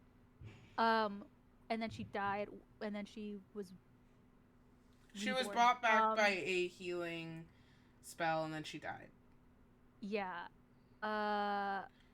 So the first time technically wasn't a death in that sense. Oh, yeah. Because yeah. it's still the you only technically die when all of your death saves fail. So you, in essence, died once. You just came very close the first time.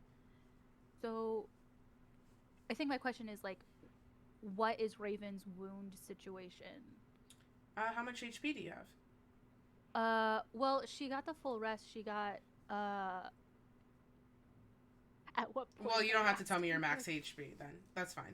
If you're asking about Raven now, like as you're waking up and packing, okay. So everything hurts. You do have a general sense of fatigue in your bones, a clinging chill that feels unnatural that you can't quite get rid of, chill of the grave. The faintest errant sort of whispers or quick shots of shadow and hallucination. Nothing major. I mean, it's like disturbing, but physically you are fine. Your brain is just trying to reckon with the fact that your life ended, which is something a brain has never been really made to do. Yeah, I think that Raven will take a horse and will just not mention just how, like, achy she feels, because horse riding is, like, all core and thigh workout, and she took, like, a major blow through her stomach. So she's just like, yeah, I'll go on a horse. And then she's just, like, real sad. Okay. So, animal handling? Yeah. I'll ask Faustus when Jake comes back. But I will... Would you like mine now? Yeah. Okay. Renori, I'm gonna say you assist Tessa because she's driving. Yep. So let's do these two. Cool. We'll continue forth. What's yours, Raven? 11. Okay. So as you all sort of pack up your belongings, get yourselves together. The sound of Casper's laughter sort of bringing us to the peak of the morning, and then everyone sort of in better or worse spirits, clambering into the cart or onto a horse. You continue through the terrain. It does start to, at points, get muddy as you move past certain little ponds and things. And Raven, you do have a moment where your horse's hooves sort of get sucked into the ground a little bit and has trouble pulling out its hooves to keep up with pace. But you are just able to keep your horse sort of moving. And I think it's also like a mixture because like Raven is really struggling getting like her muscles to like coincide with like different commands to give the animal. yeah, You know what I mean? yeah. Yeah. Um, so you find sort of an unhappy rhythm with your horse, and it's not really super thrilled about the amount of mud clinging to its hooves, but you do keep pace with the group, and your horse stays on track. So you just squeak through. The cart is also moving along fine. There are points where it does start to sink just a little bit, um, but it like you keep pretty even without getting stuck. The horses that are pulling the cart are pretty sturdy. They're more burden animals, while the other horses are more riding animals. So it sort of works out. Now, as you move sort of up towards Terranth, 1 second. Okay, so as you sort of move, you're in this sort of middle area of like swamp. The swamp eventually begins to, as you break forth from the trees, getting your first glimpse of light in a little while that isn't tinged with emerald or verdant. The ground does begin to harden and take shape. Still those peaks of like gray rock and slate and such that poke out from the ground, but no longer those massive boulders necessarily. Terranth is a little bit more easterly, so it's not necessarily a straight shot. So as you start curving in that direction, not necessarily keeping to any main roads, passing in and out of clusters of trees, but still taking a path of least resistance. There is some time to chat. You have quite a journey ahead of you. So Renori. Oh, yes. Yeah, so Renori would probably be quiet for a while. Uh, and very distant mentally, but would finally kind of, after ruminating long enough, just kind of like slightly shift her posture towards Tessa to like indicate openness for conversation and just say, hey, really glad you didn't die, by the way. That's a full statement. Okay. That's the first full thing, yes. Great. Yep. As Correct. always, Renori is nothing but great openers. Correct.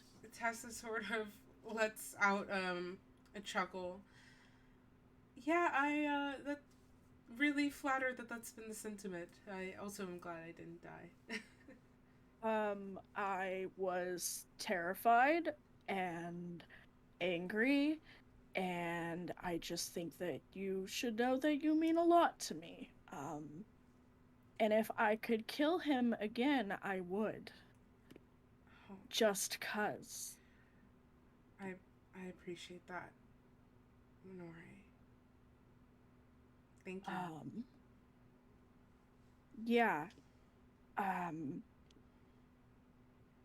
So I'm trying to think about happier things sometimes. Writing it down. And and so instead of falling down all of the really bad thought holes that are open in my brain right now, I think I'm gonna follow this one and say, hey, when can we work on those necklaces I gave you? I will say that probably the best time would be whenever we reach Terran. Just in case Yeah. I do No, find I mean, myself... I didn't think, like, right now was a good time, for example. Like, let go of the horses, more important things to do. I mean, no.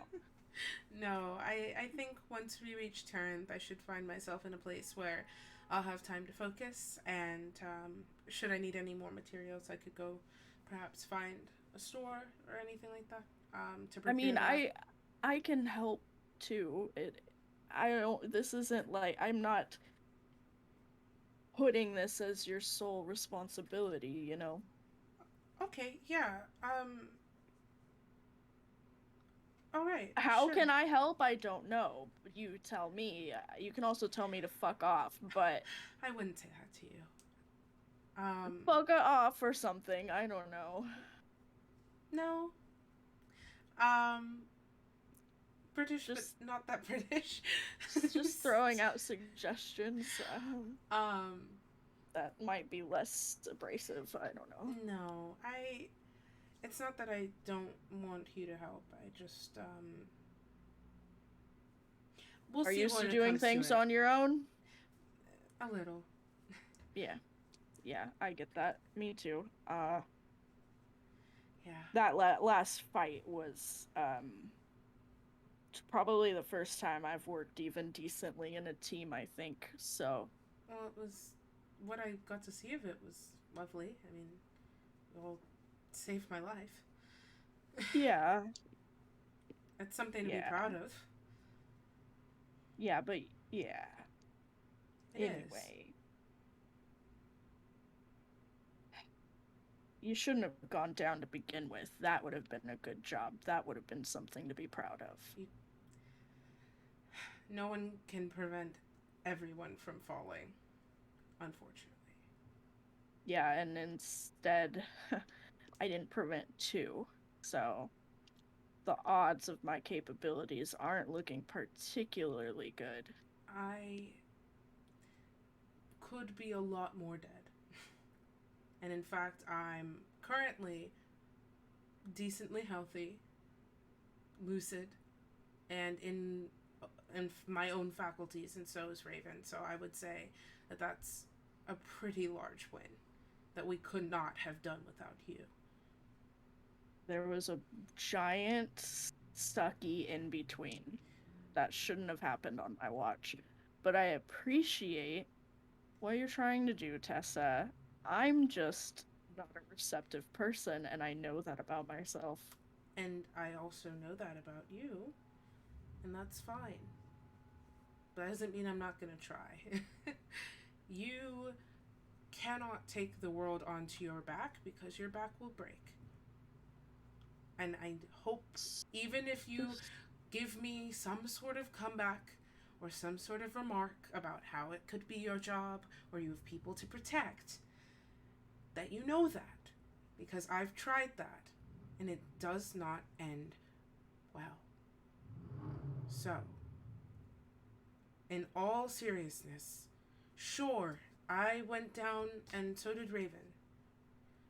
But without you, we would not be standing. And that's pretty fucking huge, especially in our group. You cannot take responsibility for every injury, for every loss, for every little detail. You will lose yourself in that. There's almost a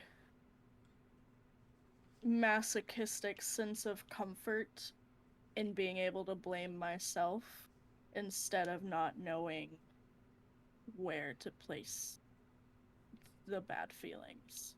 I am intimately familiar with that. It's a little too real. Yeah. I This know. whole conversation has been like a little bit like little arrows are flying at me like an anime person, just like I'm almost half dead spiritually sitting here. Renore, I wouldn't be saying this to you if I couldn't back it up. I promise you, in all the years I've lived, and all the things that I've gone through, that I've done this, and I know the comfort of the spiral, of constant perpetual motion, but you do have to stop at some point, because it will tear you apart. Oh, Tessa, can't it be something simple like we all have our own unique skill sets? Not And this happens to be something I'm proficient in. No, I would love it if it were anything else. In wizardry, in healing others. We're not. It's my favorite spell. No. Self-doubt. It's great. Well, I'm going to have to dispel it, I'm afraid. You're gonna cast it higher than I did? Doubtful. Don't try me. I will keep trying. Material I have component. plenty of energy. Material component to cast self-doubt is the papers you wrote in college. Yes. Oh. Yes. Yes, it is. The material component for self-doubt can also be subbed with anything you do on social media ever. There is also that. I was gonna say it's actually a lack of components. It's a lack of like serotonin and stuff like that. But anyway, it's like the opposite of how magic normally works. You can't have that on you, you know? The ritual spell is this you trying to like take a selfie of yourself for like a mirror pic or something. Oh, okay, that hurt too much. And pulling up that plane. It was a direct self call out. I'm so sorry. Ouch. I forgot that self Oh. call out would have an area of effect damage. Ouch. Ouch. The sorcerer has cast fireball centered on herself. God. All been caught in the blast. Yeah. Renori's gonna like pat Tessa on the shoulder. I appreciate everything you're saying, and I would rather be honest with you. So what I'm going to say is that I appreciate what you're saying, and maybe someday I will be in the correct space to even consider it to be true. But that is not where I can meet you right now. As long as the possibility for that exists, and that you, no matter how small the steps, continue to work for it, I'm satisfied. I just want to see a day where you live and you don't take the blame of the world's turnings onto yourself. Wouldn't that be cool? It would, and I sincerely hope I get to see it someday.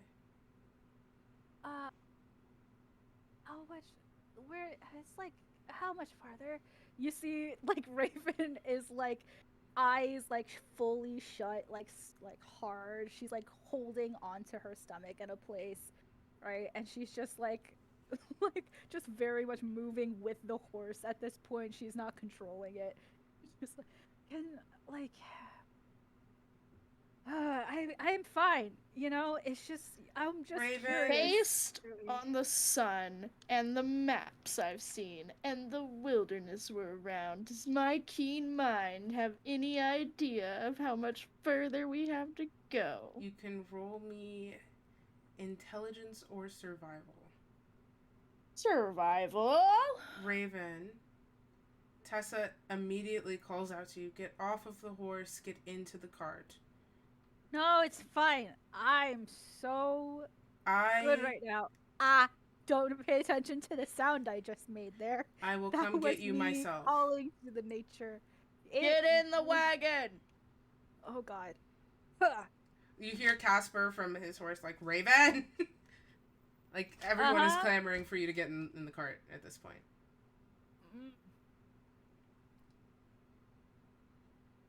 Maybe we could stop and, like, the horses look like they need water. We should water the horses. While Renori takes stock of the landscape. I think we should water Raven. Yes. Maybe that'll wake her up a bit. I don't think this leather... Oh. Tide would just go... Yeah, literally. Raven, it's just like, yeah, I don't think all this, leather, like, armor thing that I'm wearing, I don't even know where this came from, but, like, I don't think that would exactly mix well with it. It'll be fine. Sure, let's water the horses. That'll be good. Do you all want to take a short rest, or are we putting Raven in timeout? We're putting Raven in timeout. Cool. So, I'll just... Raven, unless one of you wants to do something. I have something really quick to just... Sure. Okay, so Casper sort of, Renori rides alongside up on your side of the wagon, and he passes you the reins to his horse. Uh-huh. And then he sort of like, you're still holding the reins to the horse. He like looks sort of like licks his finger, holds his finger to the wind, like. Renori's stressed, by the way. She's like, you shouldn't be trusting me with this. You shouldn't have me trusting me with this. Does some mental math, and he is going to. Oh, I got an 18, by the way. Okay, we'll talk about it in 1 second. I gotta find my character sheets because they're never in the place I think they are. Oh, I have that one. Remember, I have Casper's character sheet. You wish. It says, what does it say, Liz? Can you remind me again? I forgot how to read. Yeah, it's actually Just like start from the top. It's in one of those. It's in a language you can't read. Weird. Yeah, but you can. So yeah, I know. Isn't it weird? Well, I don't have it. How What- can I read it if I don't have it? You have copies. You're a good DM. So what does it say under the class thing? It says He is going to. Oh wait, it's not on this page. It says hot pirate. That's weird. That's not a Yeah, class. that's all I have written on a piece of paper, like diagonally. It's just hot Casper pirate. There's Redbane. no the stat god. block. He just does stuff as it makes sense to do it because he's a god. He's That'd actually be- like Tom Bombadil. He's a god from the ancient times. That'd be hilarious. That's why he's connected with the ship and like doesn't remember his has all these memory gaps because he's like. That is honestly my favorite theory I'll have come up with to date. That's my theory. He's an elder god of some kind. Yeah, Liz just has like both sheets of paper in Liz's hands right now are blank. It's like those like fake out. Yeah, I'm just. This is Reminding you so psychologically. hard.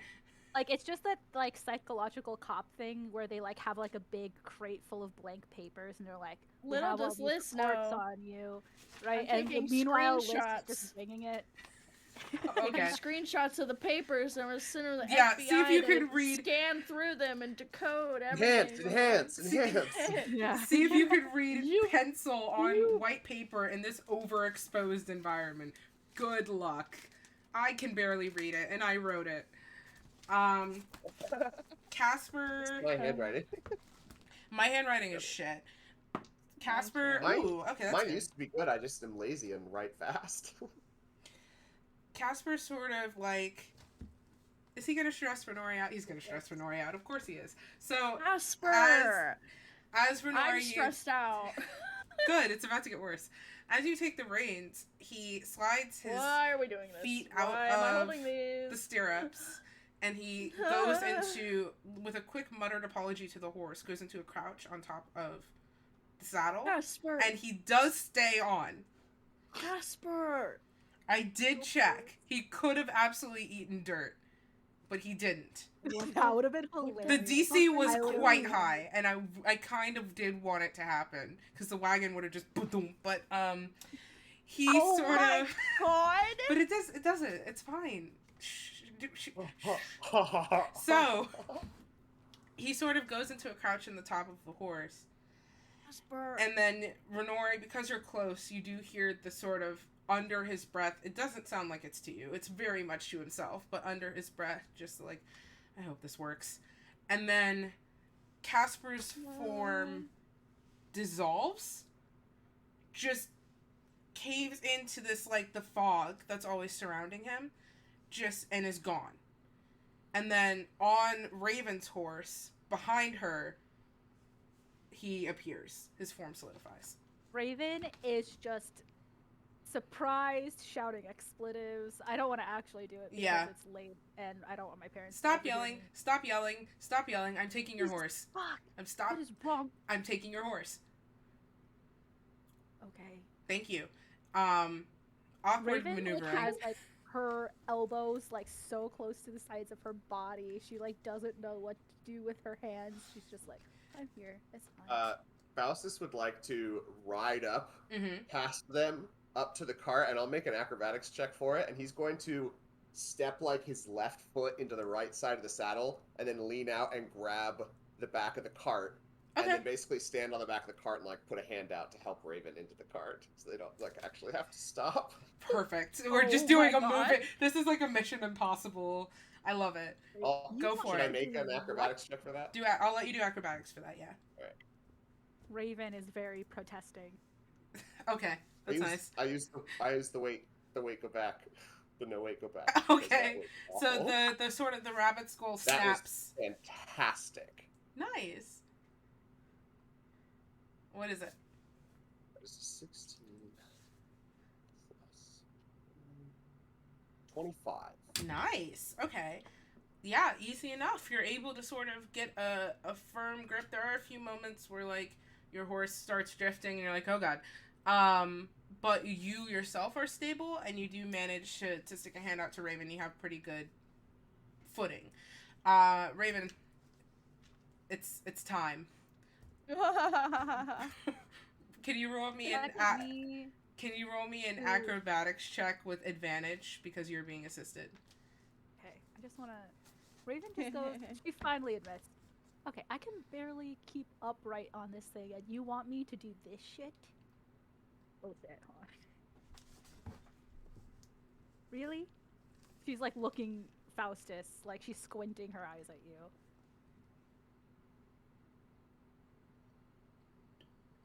I rolled 2 11s. Which just a dexter or an acrobatics. Acrobatics or athletics, whatever's better. My acrobatics is actually better. 13. Okay, yeah, that's like getting dicey. As you sort of no, I don't know why that's become my gut reaction now. It's so harsh. It's my brain's like yeah, and then my mouth's like no. Every time I want to cry, because sometimes you're smiling and laughing and you say no, and I'm neurodivergent, bestie. You can't do that to me. Like, I need consistency the whole way through. I wish it was voluntary.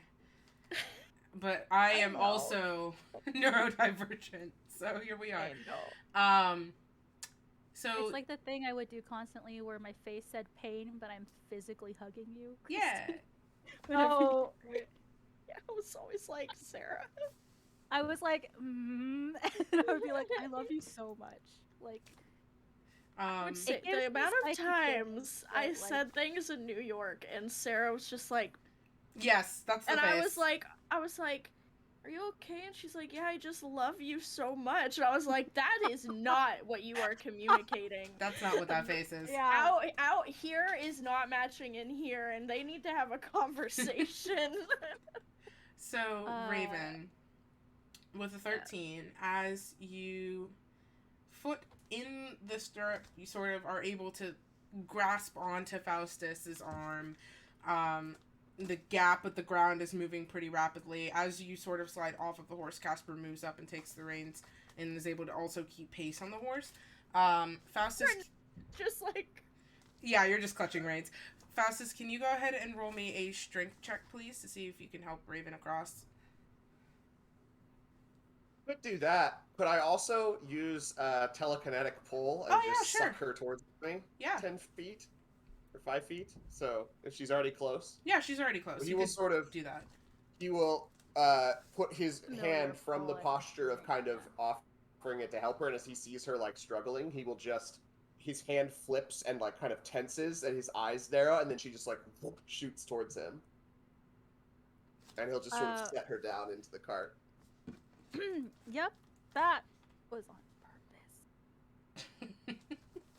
purpose.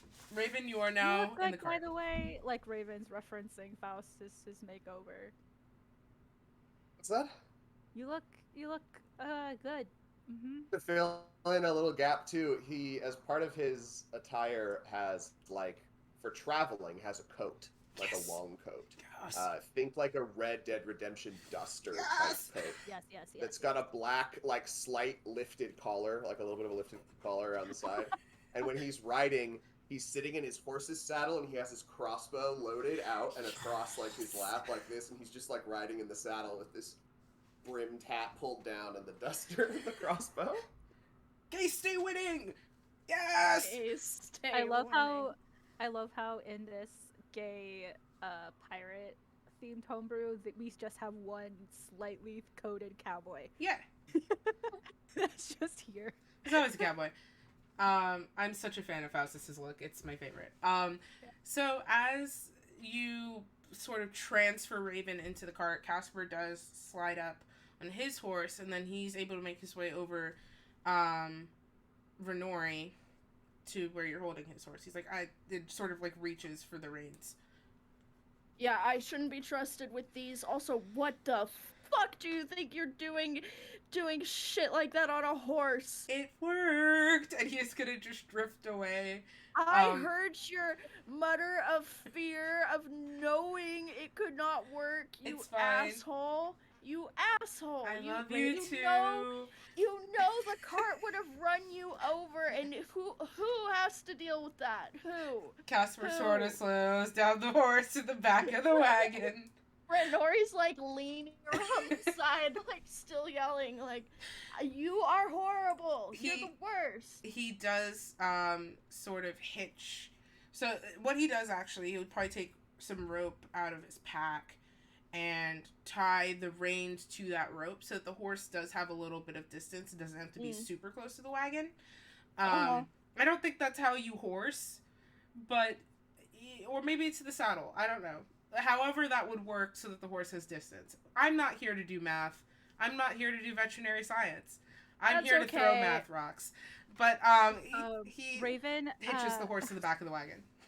Raven, when Faustus sort of like helped her like muscle into the back of the wagon, just sort of like gravity take her. So she's like probably on her back, just like in the wagon. Maybe her feet are like sticking out of it a little bit. She's just like, Renori, it was pretty cool, even though it scared the shit out of me. I will never dispute how cool he is. I will always point out how stupid he is. Strangely, no comment. Funny. That's fair, I guess. Renori, if we can't do horse and cart tricks while we're traveling, then I don't think I want to travel with you people anymore. I think I'm going to go off on my own. Oh my god, Faustus, I don't care. You do whatever you want. I am responsible for that one especially, is all I'm saying. We've all had a very stressful few days, and I think it's fine that I feel a little unstable and unreasonable. And Renori just will shut down. Okay. she will just go, just curl in on herself like a wilting flower for the rest of the journey. Of just like, Jesus, God, why? Yeah. With that being said, Raven makes a noise of just being, I don't even know how to describe or do this, but like it's an exasperated sigh of someone who went down to 0 HP, was revived, and then fully died.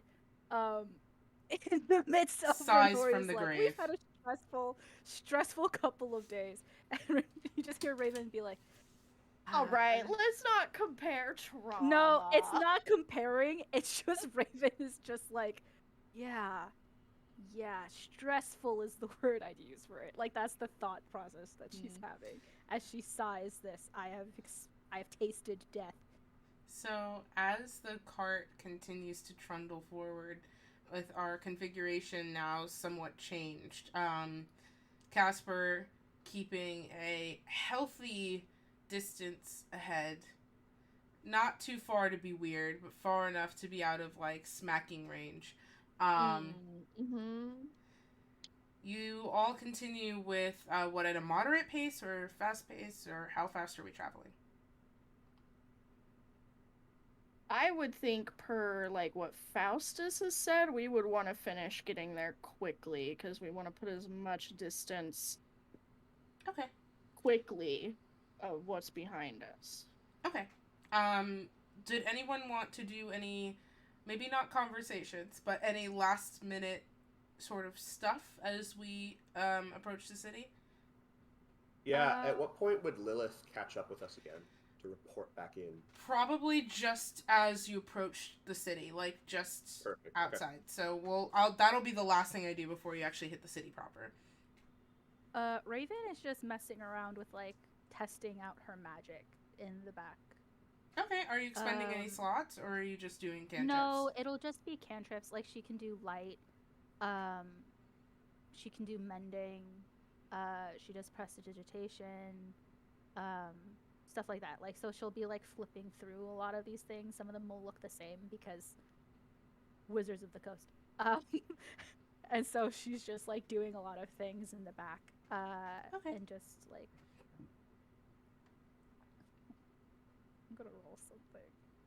I have a question, Liz. The Ooh. wagon, Mm-hmm. is it like one of those things where like I can just see behind me, or Yeah. is it Like covered? if you, it's not a covered wagon. It is not a covered Okay. wagon. It's just an open sort of like wheelbarrow style. So there's two back wheels, and then the front of it is hitched to the horses Okay, got it. with no cover. You see Raven start one of her cantrips that she has, but it's create bonfire, and she quickly stops it. She's like, no. Like, she rolled a 19 on what I decided was a luck check. Oh god. So it could have gone really bad. But she like, you just see like the sparks of this like fire, and she's like, no, and then she like just cancels it out immediately. She's like, and then she sort of like just freezes in that way of just like, maybe if I stop moving now, no one can perceive me. And then she goes again and just like testing out the limits of her power. Okay. Thing. All right. So as you sort of begin to trundle towards, you've fully exited the forest proper at this point. So there are still clusters of trees occasionally, but they're getting sparser and sparser. As you approach this side of the cluster of wood, which honestly I don't even know if you could call it woods. It's just kind of sad. That gray rock continues to persist underneath the top layer of the ground, and so every once in a while there's the rhythmic echo of the horseshoes on actual stone. Sometimes it's tampered by the earth. At this point, you're approaching sort of, it's almost like a meadow, but it's rocky. Like, back before would have been a meadow proper, before Melva, in that area that you camped, really. But here, it's like, you can see where the mountains get a lot more harsher, like in this section here, where they formed. And then, instead of just sloping down into the earth, it's like a lot of cliffs, and it starts to form grades, and that sort of behavior continues underneath the earth here. So grass and trees sort of climb up that way, but there's like little ridges and such. And then the earth sort of naturally forms a slope down to the water, which you can see is just the thinnest of lines around the horizon, like a shimmering belt. You continue northward, and you would reach Taranth probably after another full day's travel, so just as the evening is beginning to break and the sky blushes with oranges and pinks. The stars very, very, very faintly visible, yet just beginning to wake for the night. Faustus, as you all approach Taranth, which at this distance is a smattering of glittering lights, not unlike the stars themselves were laid into a blanket over the horizon and just the landscape in front of you. It sort of seems to pop up in errant patches. It doesn't seem like a cohesive unit, but it looks like a large city. And it actually stretches down as far as you can see towards where the coast would be. So as you're sort of beginning to make out those shapes and the beginnings of the city, Lilith flutters into view and lands probably, honestly, on the little saddle horn. Yeah. And you guys would probably be seeing this for the first time since I sent her off in the morning, but Lilith comes, there's just a raven that comes back to Faustus, and he's just like, scritches the raven a little bit, and like, bumps foreheads with it. You changed Lilith's form? Yes. A little bit more discreet. Smart. Yeah, she actually has been, rat, snake, raven. She's versatile. She sort of cool. puffs her feathers in agreement. Raven will sort of like reach out a little finger to see if like Lilith still likes or like is like fond of Raven. Yes. This is confusing my brain. If Raven Lilith is still fond of Raven. Yes. Sorcerer Raven. I don't know, Faustus, how does she react?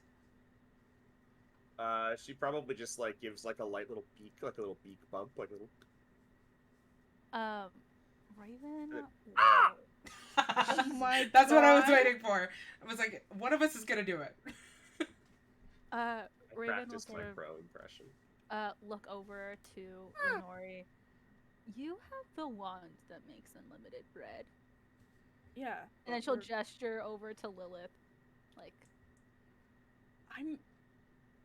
I haven't even actually tried it yet. We don't even actually know that it makes bread. I don't really trust that guy that we stole from. And I don't want to explode us right as we're about to get into a city, hoping that I make bread. why not? Because it's not worth it. Give me bread or give me death. I And then was Raven- planning on trying it at the tavern. Might as well blow up a whole tavern. What? Tessa just looks over at you in quiet concern.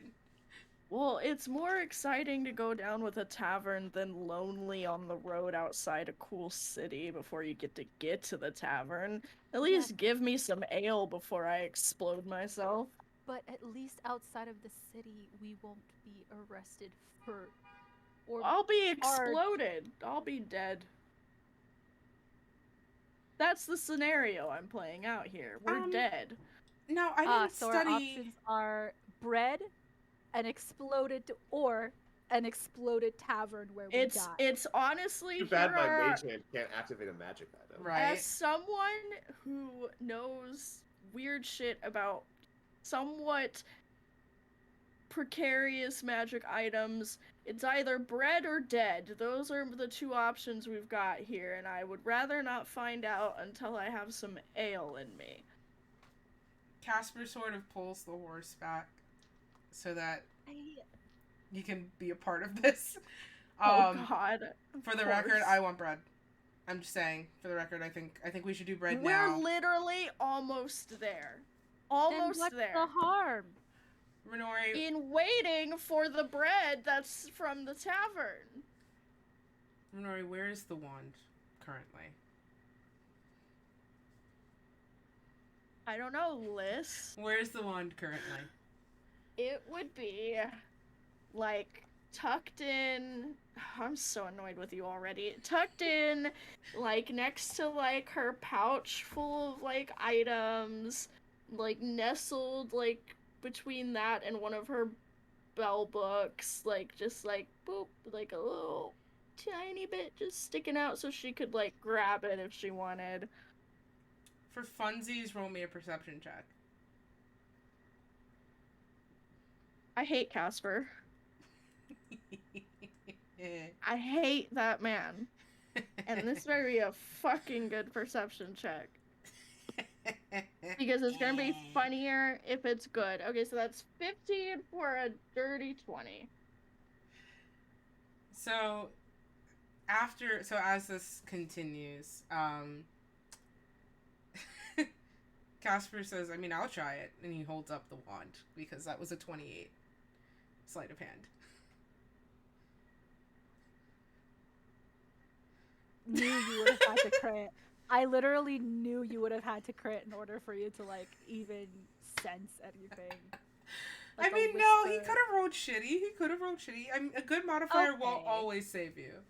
How Alright, normal is here's it to the hate thing. your own Listen. boyfriend? Renori says Whenever out loud. you roll for Casper, 98% of the time it's been, like, unworldly amazing. I know, but it's because I have lucky dice for him. They're weighted. No, I don't think, honestly, I don't think they What is are. I'm weird? pretty sure they only roll terrible when I don't roll for Casper. Because I have all my dice on my tray. I don't only roll, I try to roll the character dice, but I, like, sometimes I just pick up a d20. And I feel like when I don't roll for Casper, it rolls bad. And then when I do roll for him, it's amazing. Like, I only rolled this one and one other one for the knife game, and he rolled amazing. This is particularly why I have a specific d20 or, like, a couple. Yeah, you know? for specific characters, and I won't cross-contaminate. Sometimes I have to, because DM, but, like, you know.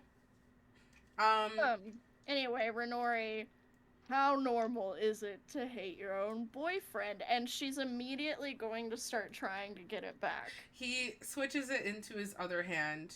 You can, do Okay. you want to lean out of the cart to try and grab it? What are you doing? let me look at my spell list. Oh God. Casper.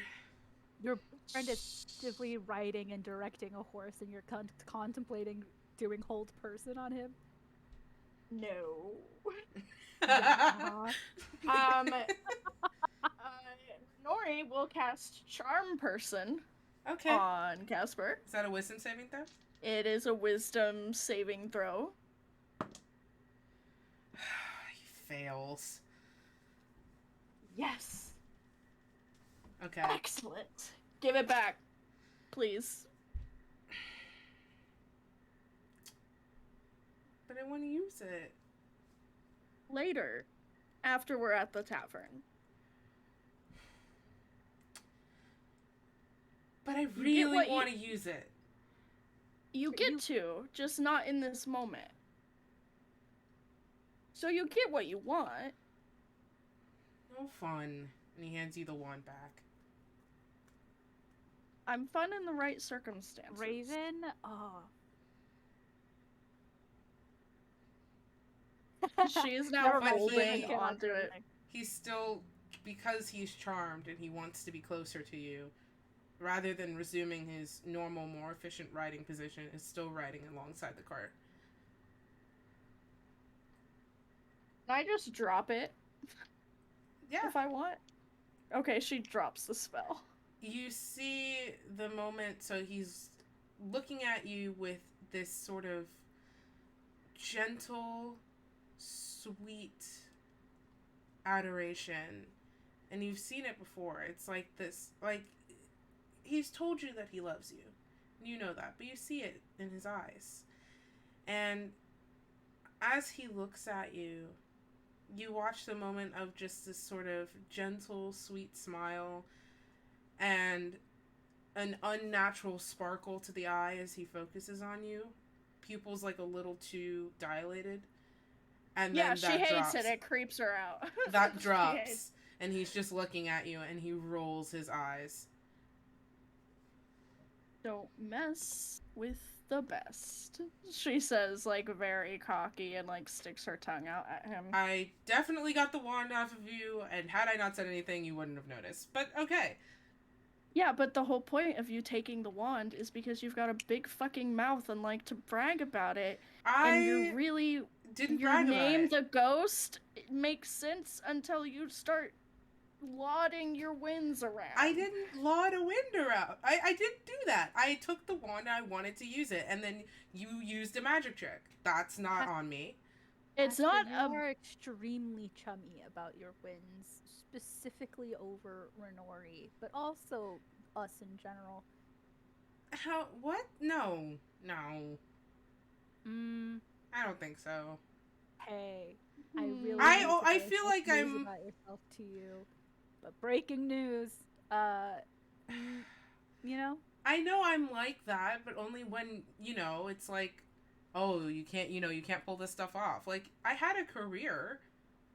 I feel like I have a right to talk about the career to defend myself. No, that's fine. Your piracy. I'm just specifically talking about something very small, like this. Or when you didn't catch a brag grape in about your the mouth. wand. I just took the wand, and To I be was fair, gonna use he is it. up by 2 in our grape thing, so he is fine. I want to try. Anyway. Have the wand. It's fine. And then he just... Listen, you want to pull one over on me, and the only way I can do it back is with magic. So I did. Anyone can steal if they put their Um, minds to it. Can Raven try to take the wand from Renori? You can roll She's like a holding it like this. You now. would have to roll a really great sleight of hand, but technically yes, if you wanted to try. Okay, Full She's transparency, paranoid. you could try. She's definitely paranoid now, so she's like,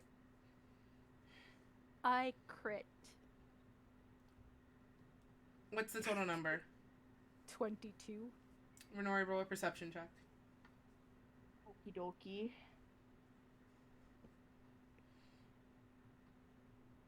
A 22. Oh God. Okay. This has never happened to me before. Let's do rollies. So both of you Okay. roll. Whoever gets the higher number. was cocked. 18. 18. All right, guys. Thank you for tuning into Stormborn's Curse. It's time I pull the plug. It's enough. Go again. Go again. This is amazing. I'm actually fascinated by this. 17. 18. Okay. Are you fucking kidding me? I rolled a different dice too. I rolled my Casper dice. So the thing is, Raven, you do get your hand on the wand, and you get it out of Renori's grasp. But Renori, you see it leaving your periphery.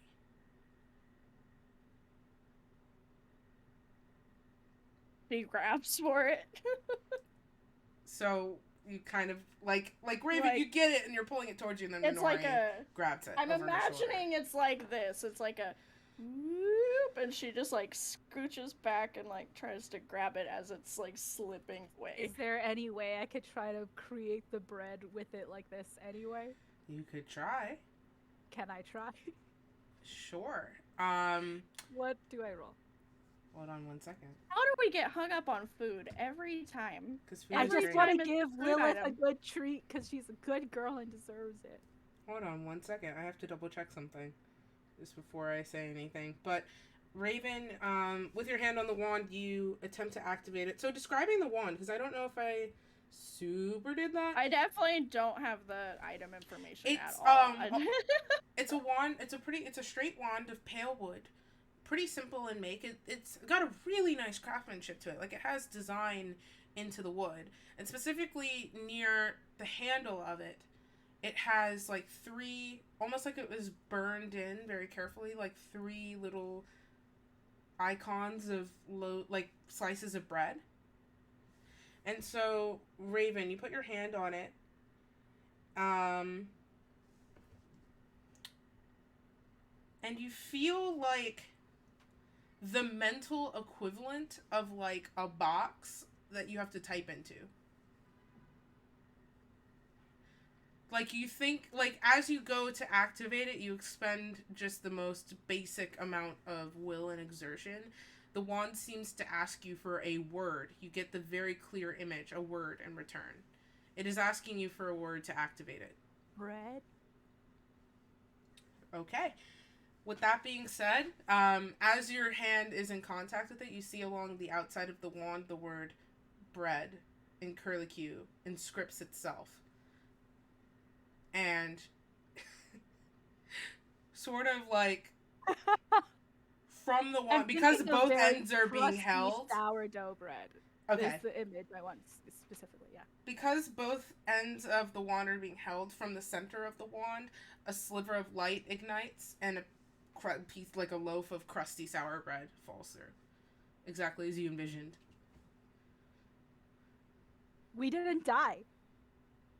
It made bread. Great. Renori, like, still tries to pull the wand back. Oh, now that Raven has the bread, she doesn't give a shit about the wand. She lets you have it. She grabs the chunk of bread and like gives a offering to Lilith. By the way, if this Raven very had long said it was process. for Lilith, Renori would have tried right away. And she gives it to Lilith. Lilith probably pecks at it pretty easily, and then like takes to it very quickly. She's very treat oriented, and I love that about her. Material girl. Oh my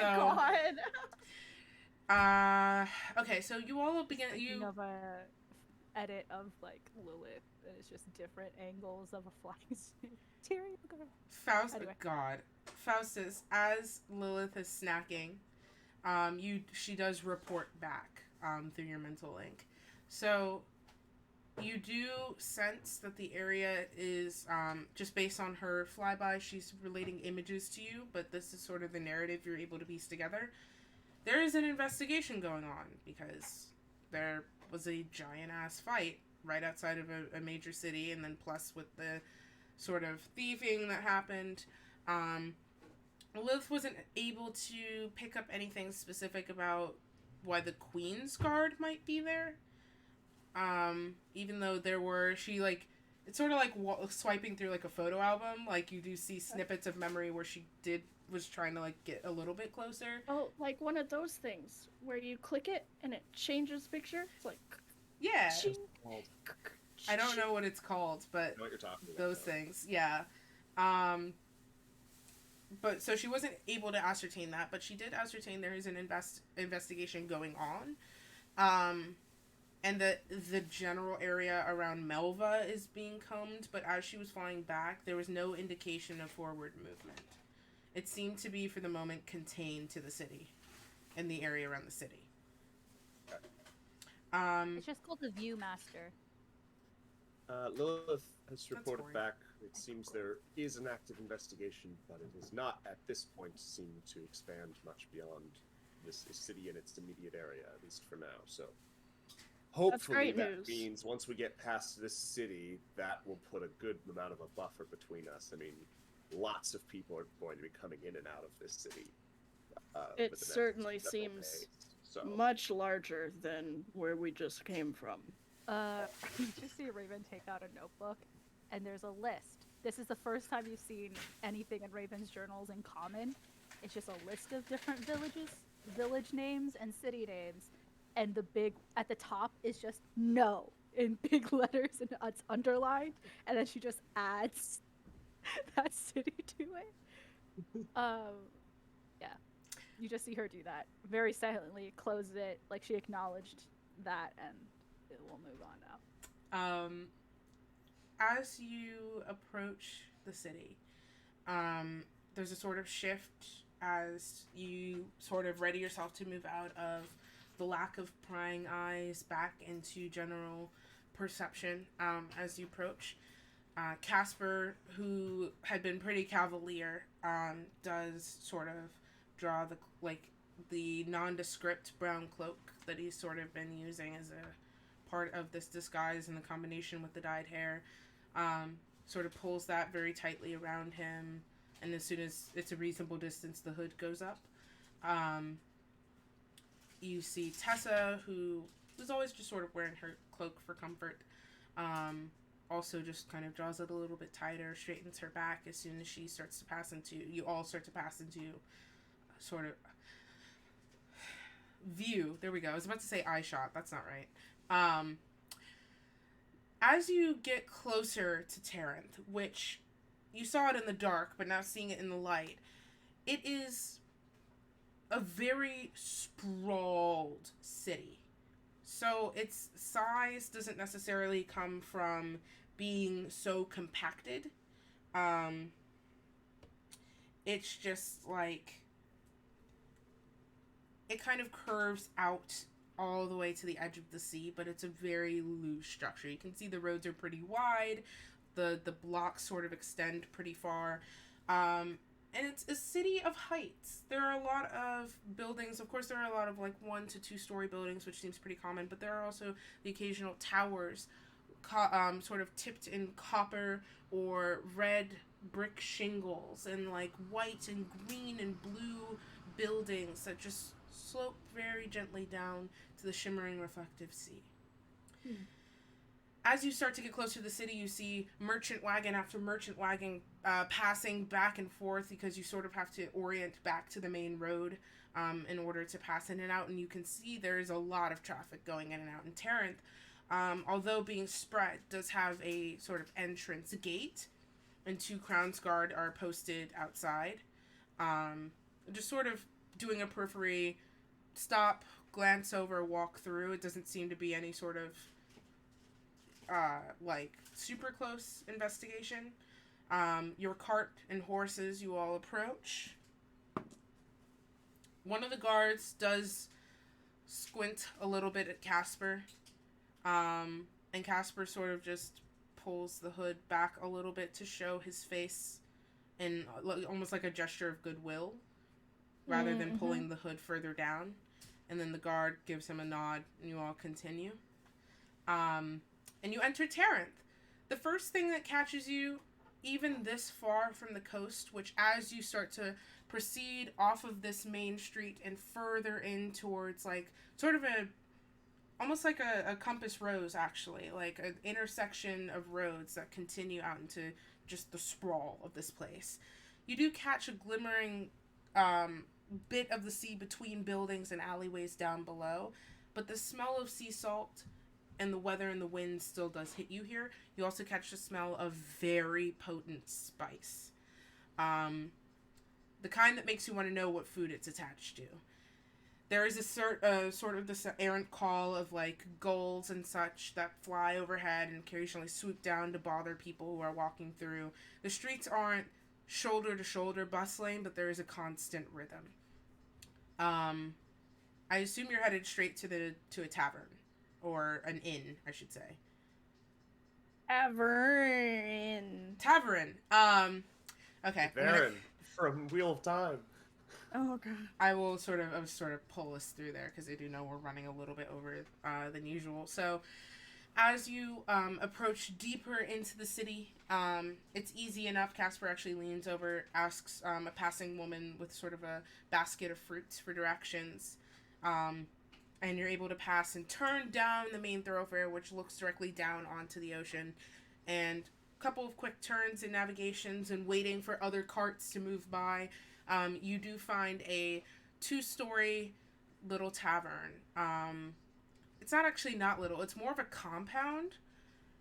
It looks like the front central building is one 2-story building. That looks normal enough. But as you see it, you see like wooden walkways that connect to other nearby buildings, staircases, and such. Like it looks like almost a whole block is this place, and it's different buildings. And as you get the horses situated, you are able to step inside to a tavern that my notes do not have the name of, but we'll have next time because I am a goofball. So, with that being said, as you push the wooden door open and you take in, even at this hour, because it is pretty like, it's like early evening. Like, early enough for you to be like not cool to be partying, you know? Like, oh, grandpa, you know? Like 4 or 5 p.m. Yeah, it's like you're a little early. You can pump the brakes a little. It's happy hour, but at like what cost? Exactly. You know? Even at this hour, this place is just full to the brim. But there is a way to sort of curve around and up a staircase to where you can tell there's like a sign that hangs from the top floor that says lodgings. And there's like a desk up there. So you're able to sort of curve around and head upstairs. And as you approach the desk to get yourself situated for the night, that is where we're going to end this episode of Stormborn's Curse. Thank you all so much for tuning in. If you came over on the raid, I'm so sorry I wasn't able to stop and talk to you guys. Normally I love to do that, but because we're in the middle of the game and I wanted to keep us on track, I wasn't able to break. But if you're still here from the raid, I appreciate you. If you followed from the raid, I appreciate you. Welcome in. Nathan, thank you for entrusting us with your community here today. I hope your stream was great. Please take care of yourself after your stream. For anybody new, because we also did have a couple new folks come in today as well, so I'll just reintroduce myself really quick and talk about the cast and the show and all that very, very quickly. Hi, I'm Dauntless. You can call me Daunt or Liss, and I am a variety gamer and TTRPG content creator here on Twitch and the internet at large. You can catch me every Monday at 6:30 EST, although that might be changing soon. That's fine. Every Monday at 6:30 EST, right here, doing variety games that the community votes on each week. So if you really want to see me play something, I usually put up a poll every weekend where you can either shout out suggestions or you can vote on what I choose. And then we play for a few hours during the night and we talk. This Monday coming up, actually, I think what I'm going to do is, because I talked about it, I want to do don't know if there are going to be games involved, but a chat about DMing. Not necessarily a how-to, but a reflection about what I've learned. Being transparent about my own flaws, because I know that I have them. But also talking about what it means to just navigate being a DM in general, and especially a DM of a streamed show, because I don't know that a lot of people talk about that, really. I feel like more people should. Sarah froze, which is really funny. I literally thought Sarah was being like so still, just reading notes or something. Hold on, I can fix her. Literally... There we go. Nope, I can't fix her. That's no, a Sarah it's phrase. with my Discord. That's fine. I literally was just like, oh, let me just look at the map and like look at the amazing resources my DM has provided me, and Discord was like, fuck you. That was your first mistake. consulting the resources. So you can catch me there every Monday, but then there's also Fridays, which, like today, we are here doing Stormborn's Curse every Friday at 8 p.m. Eastern. And every 8th Friday of the year. Every 8th Friday. And you can find all of our previous episodes, including the ones that are missing, over on the VOD channel, which will be updated this week. Life is a hurricane.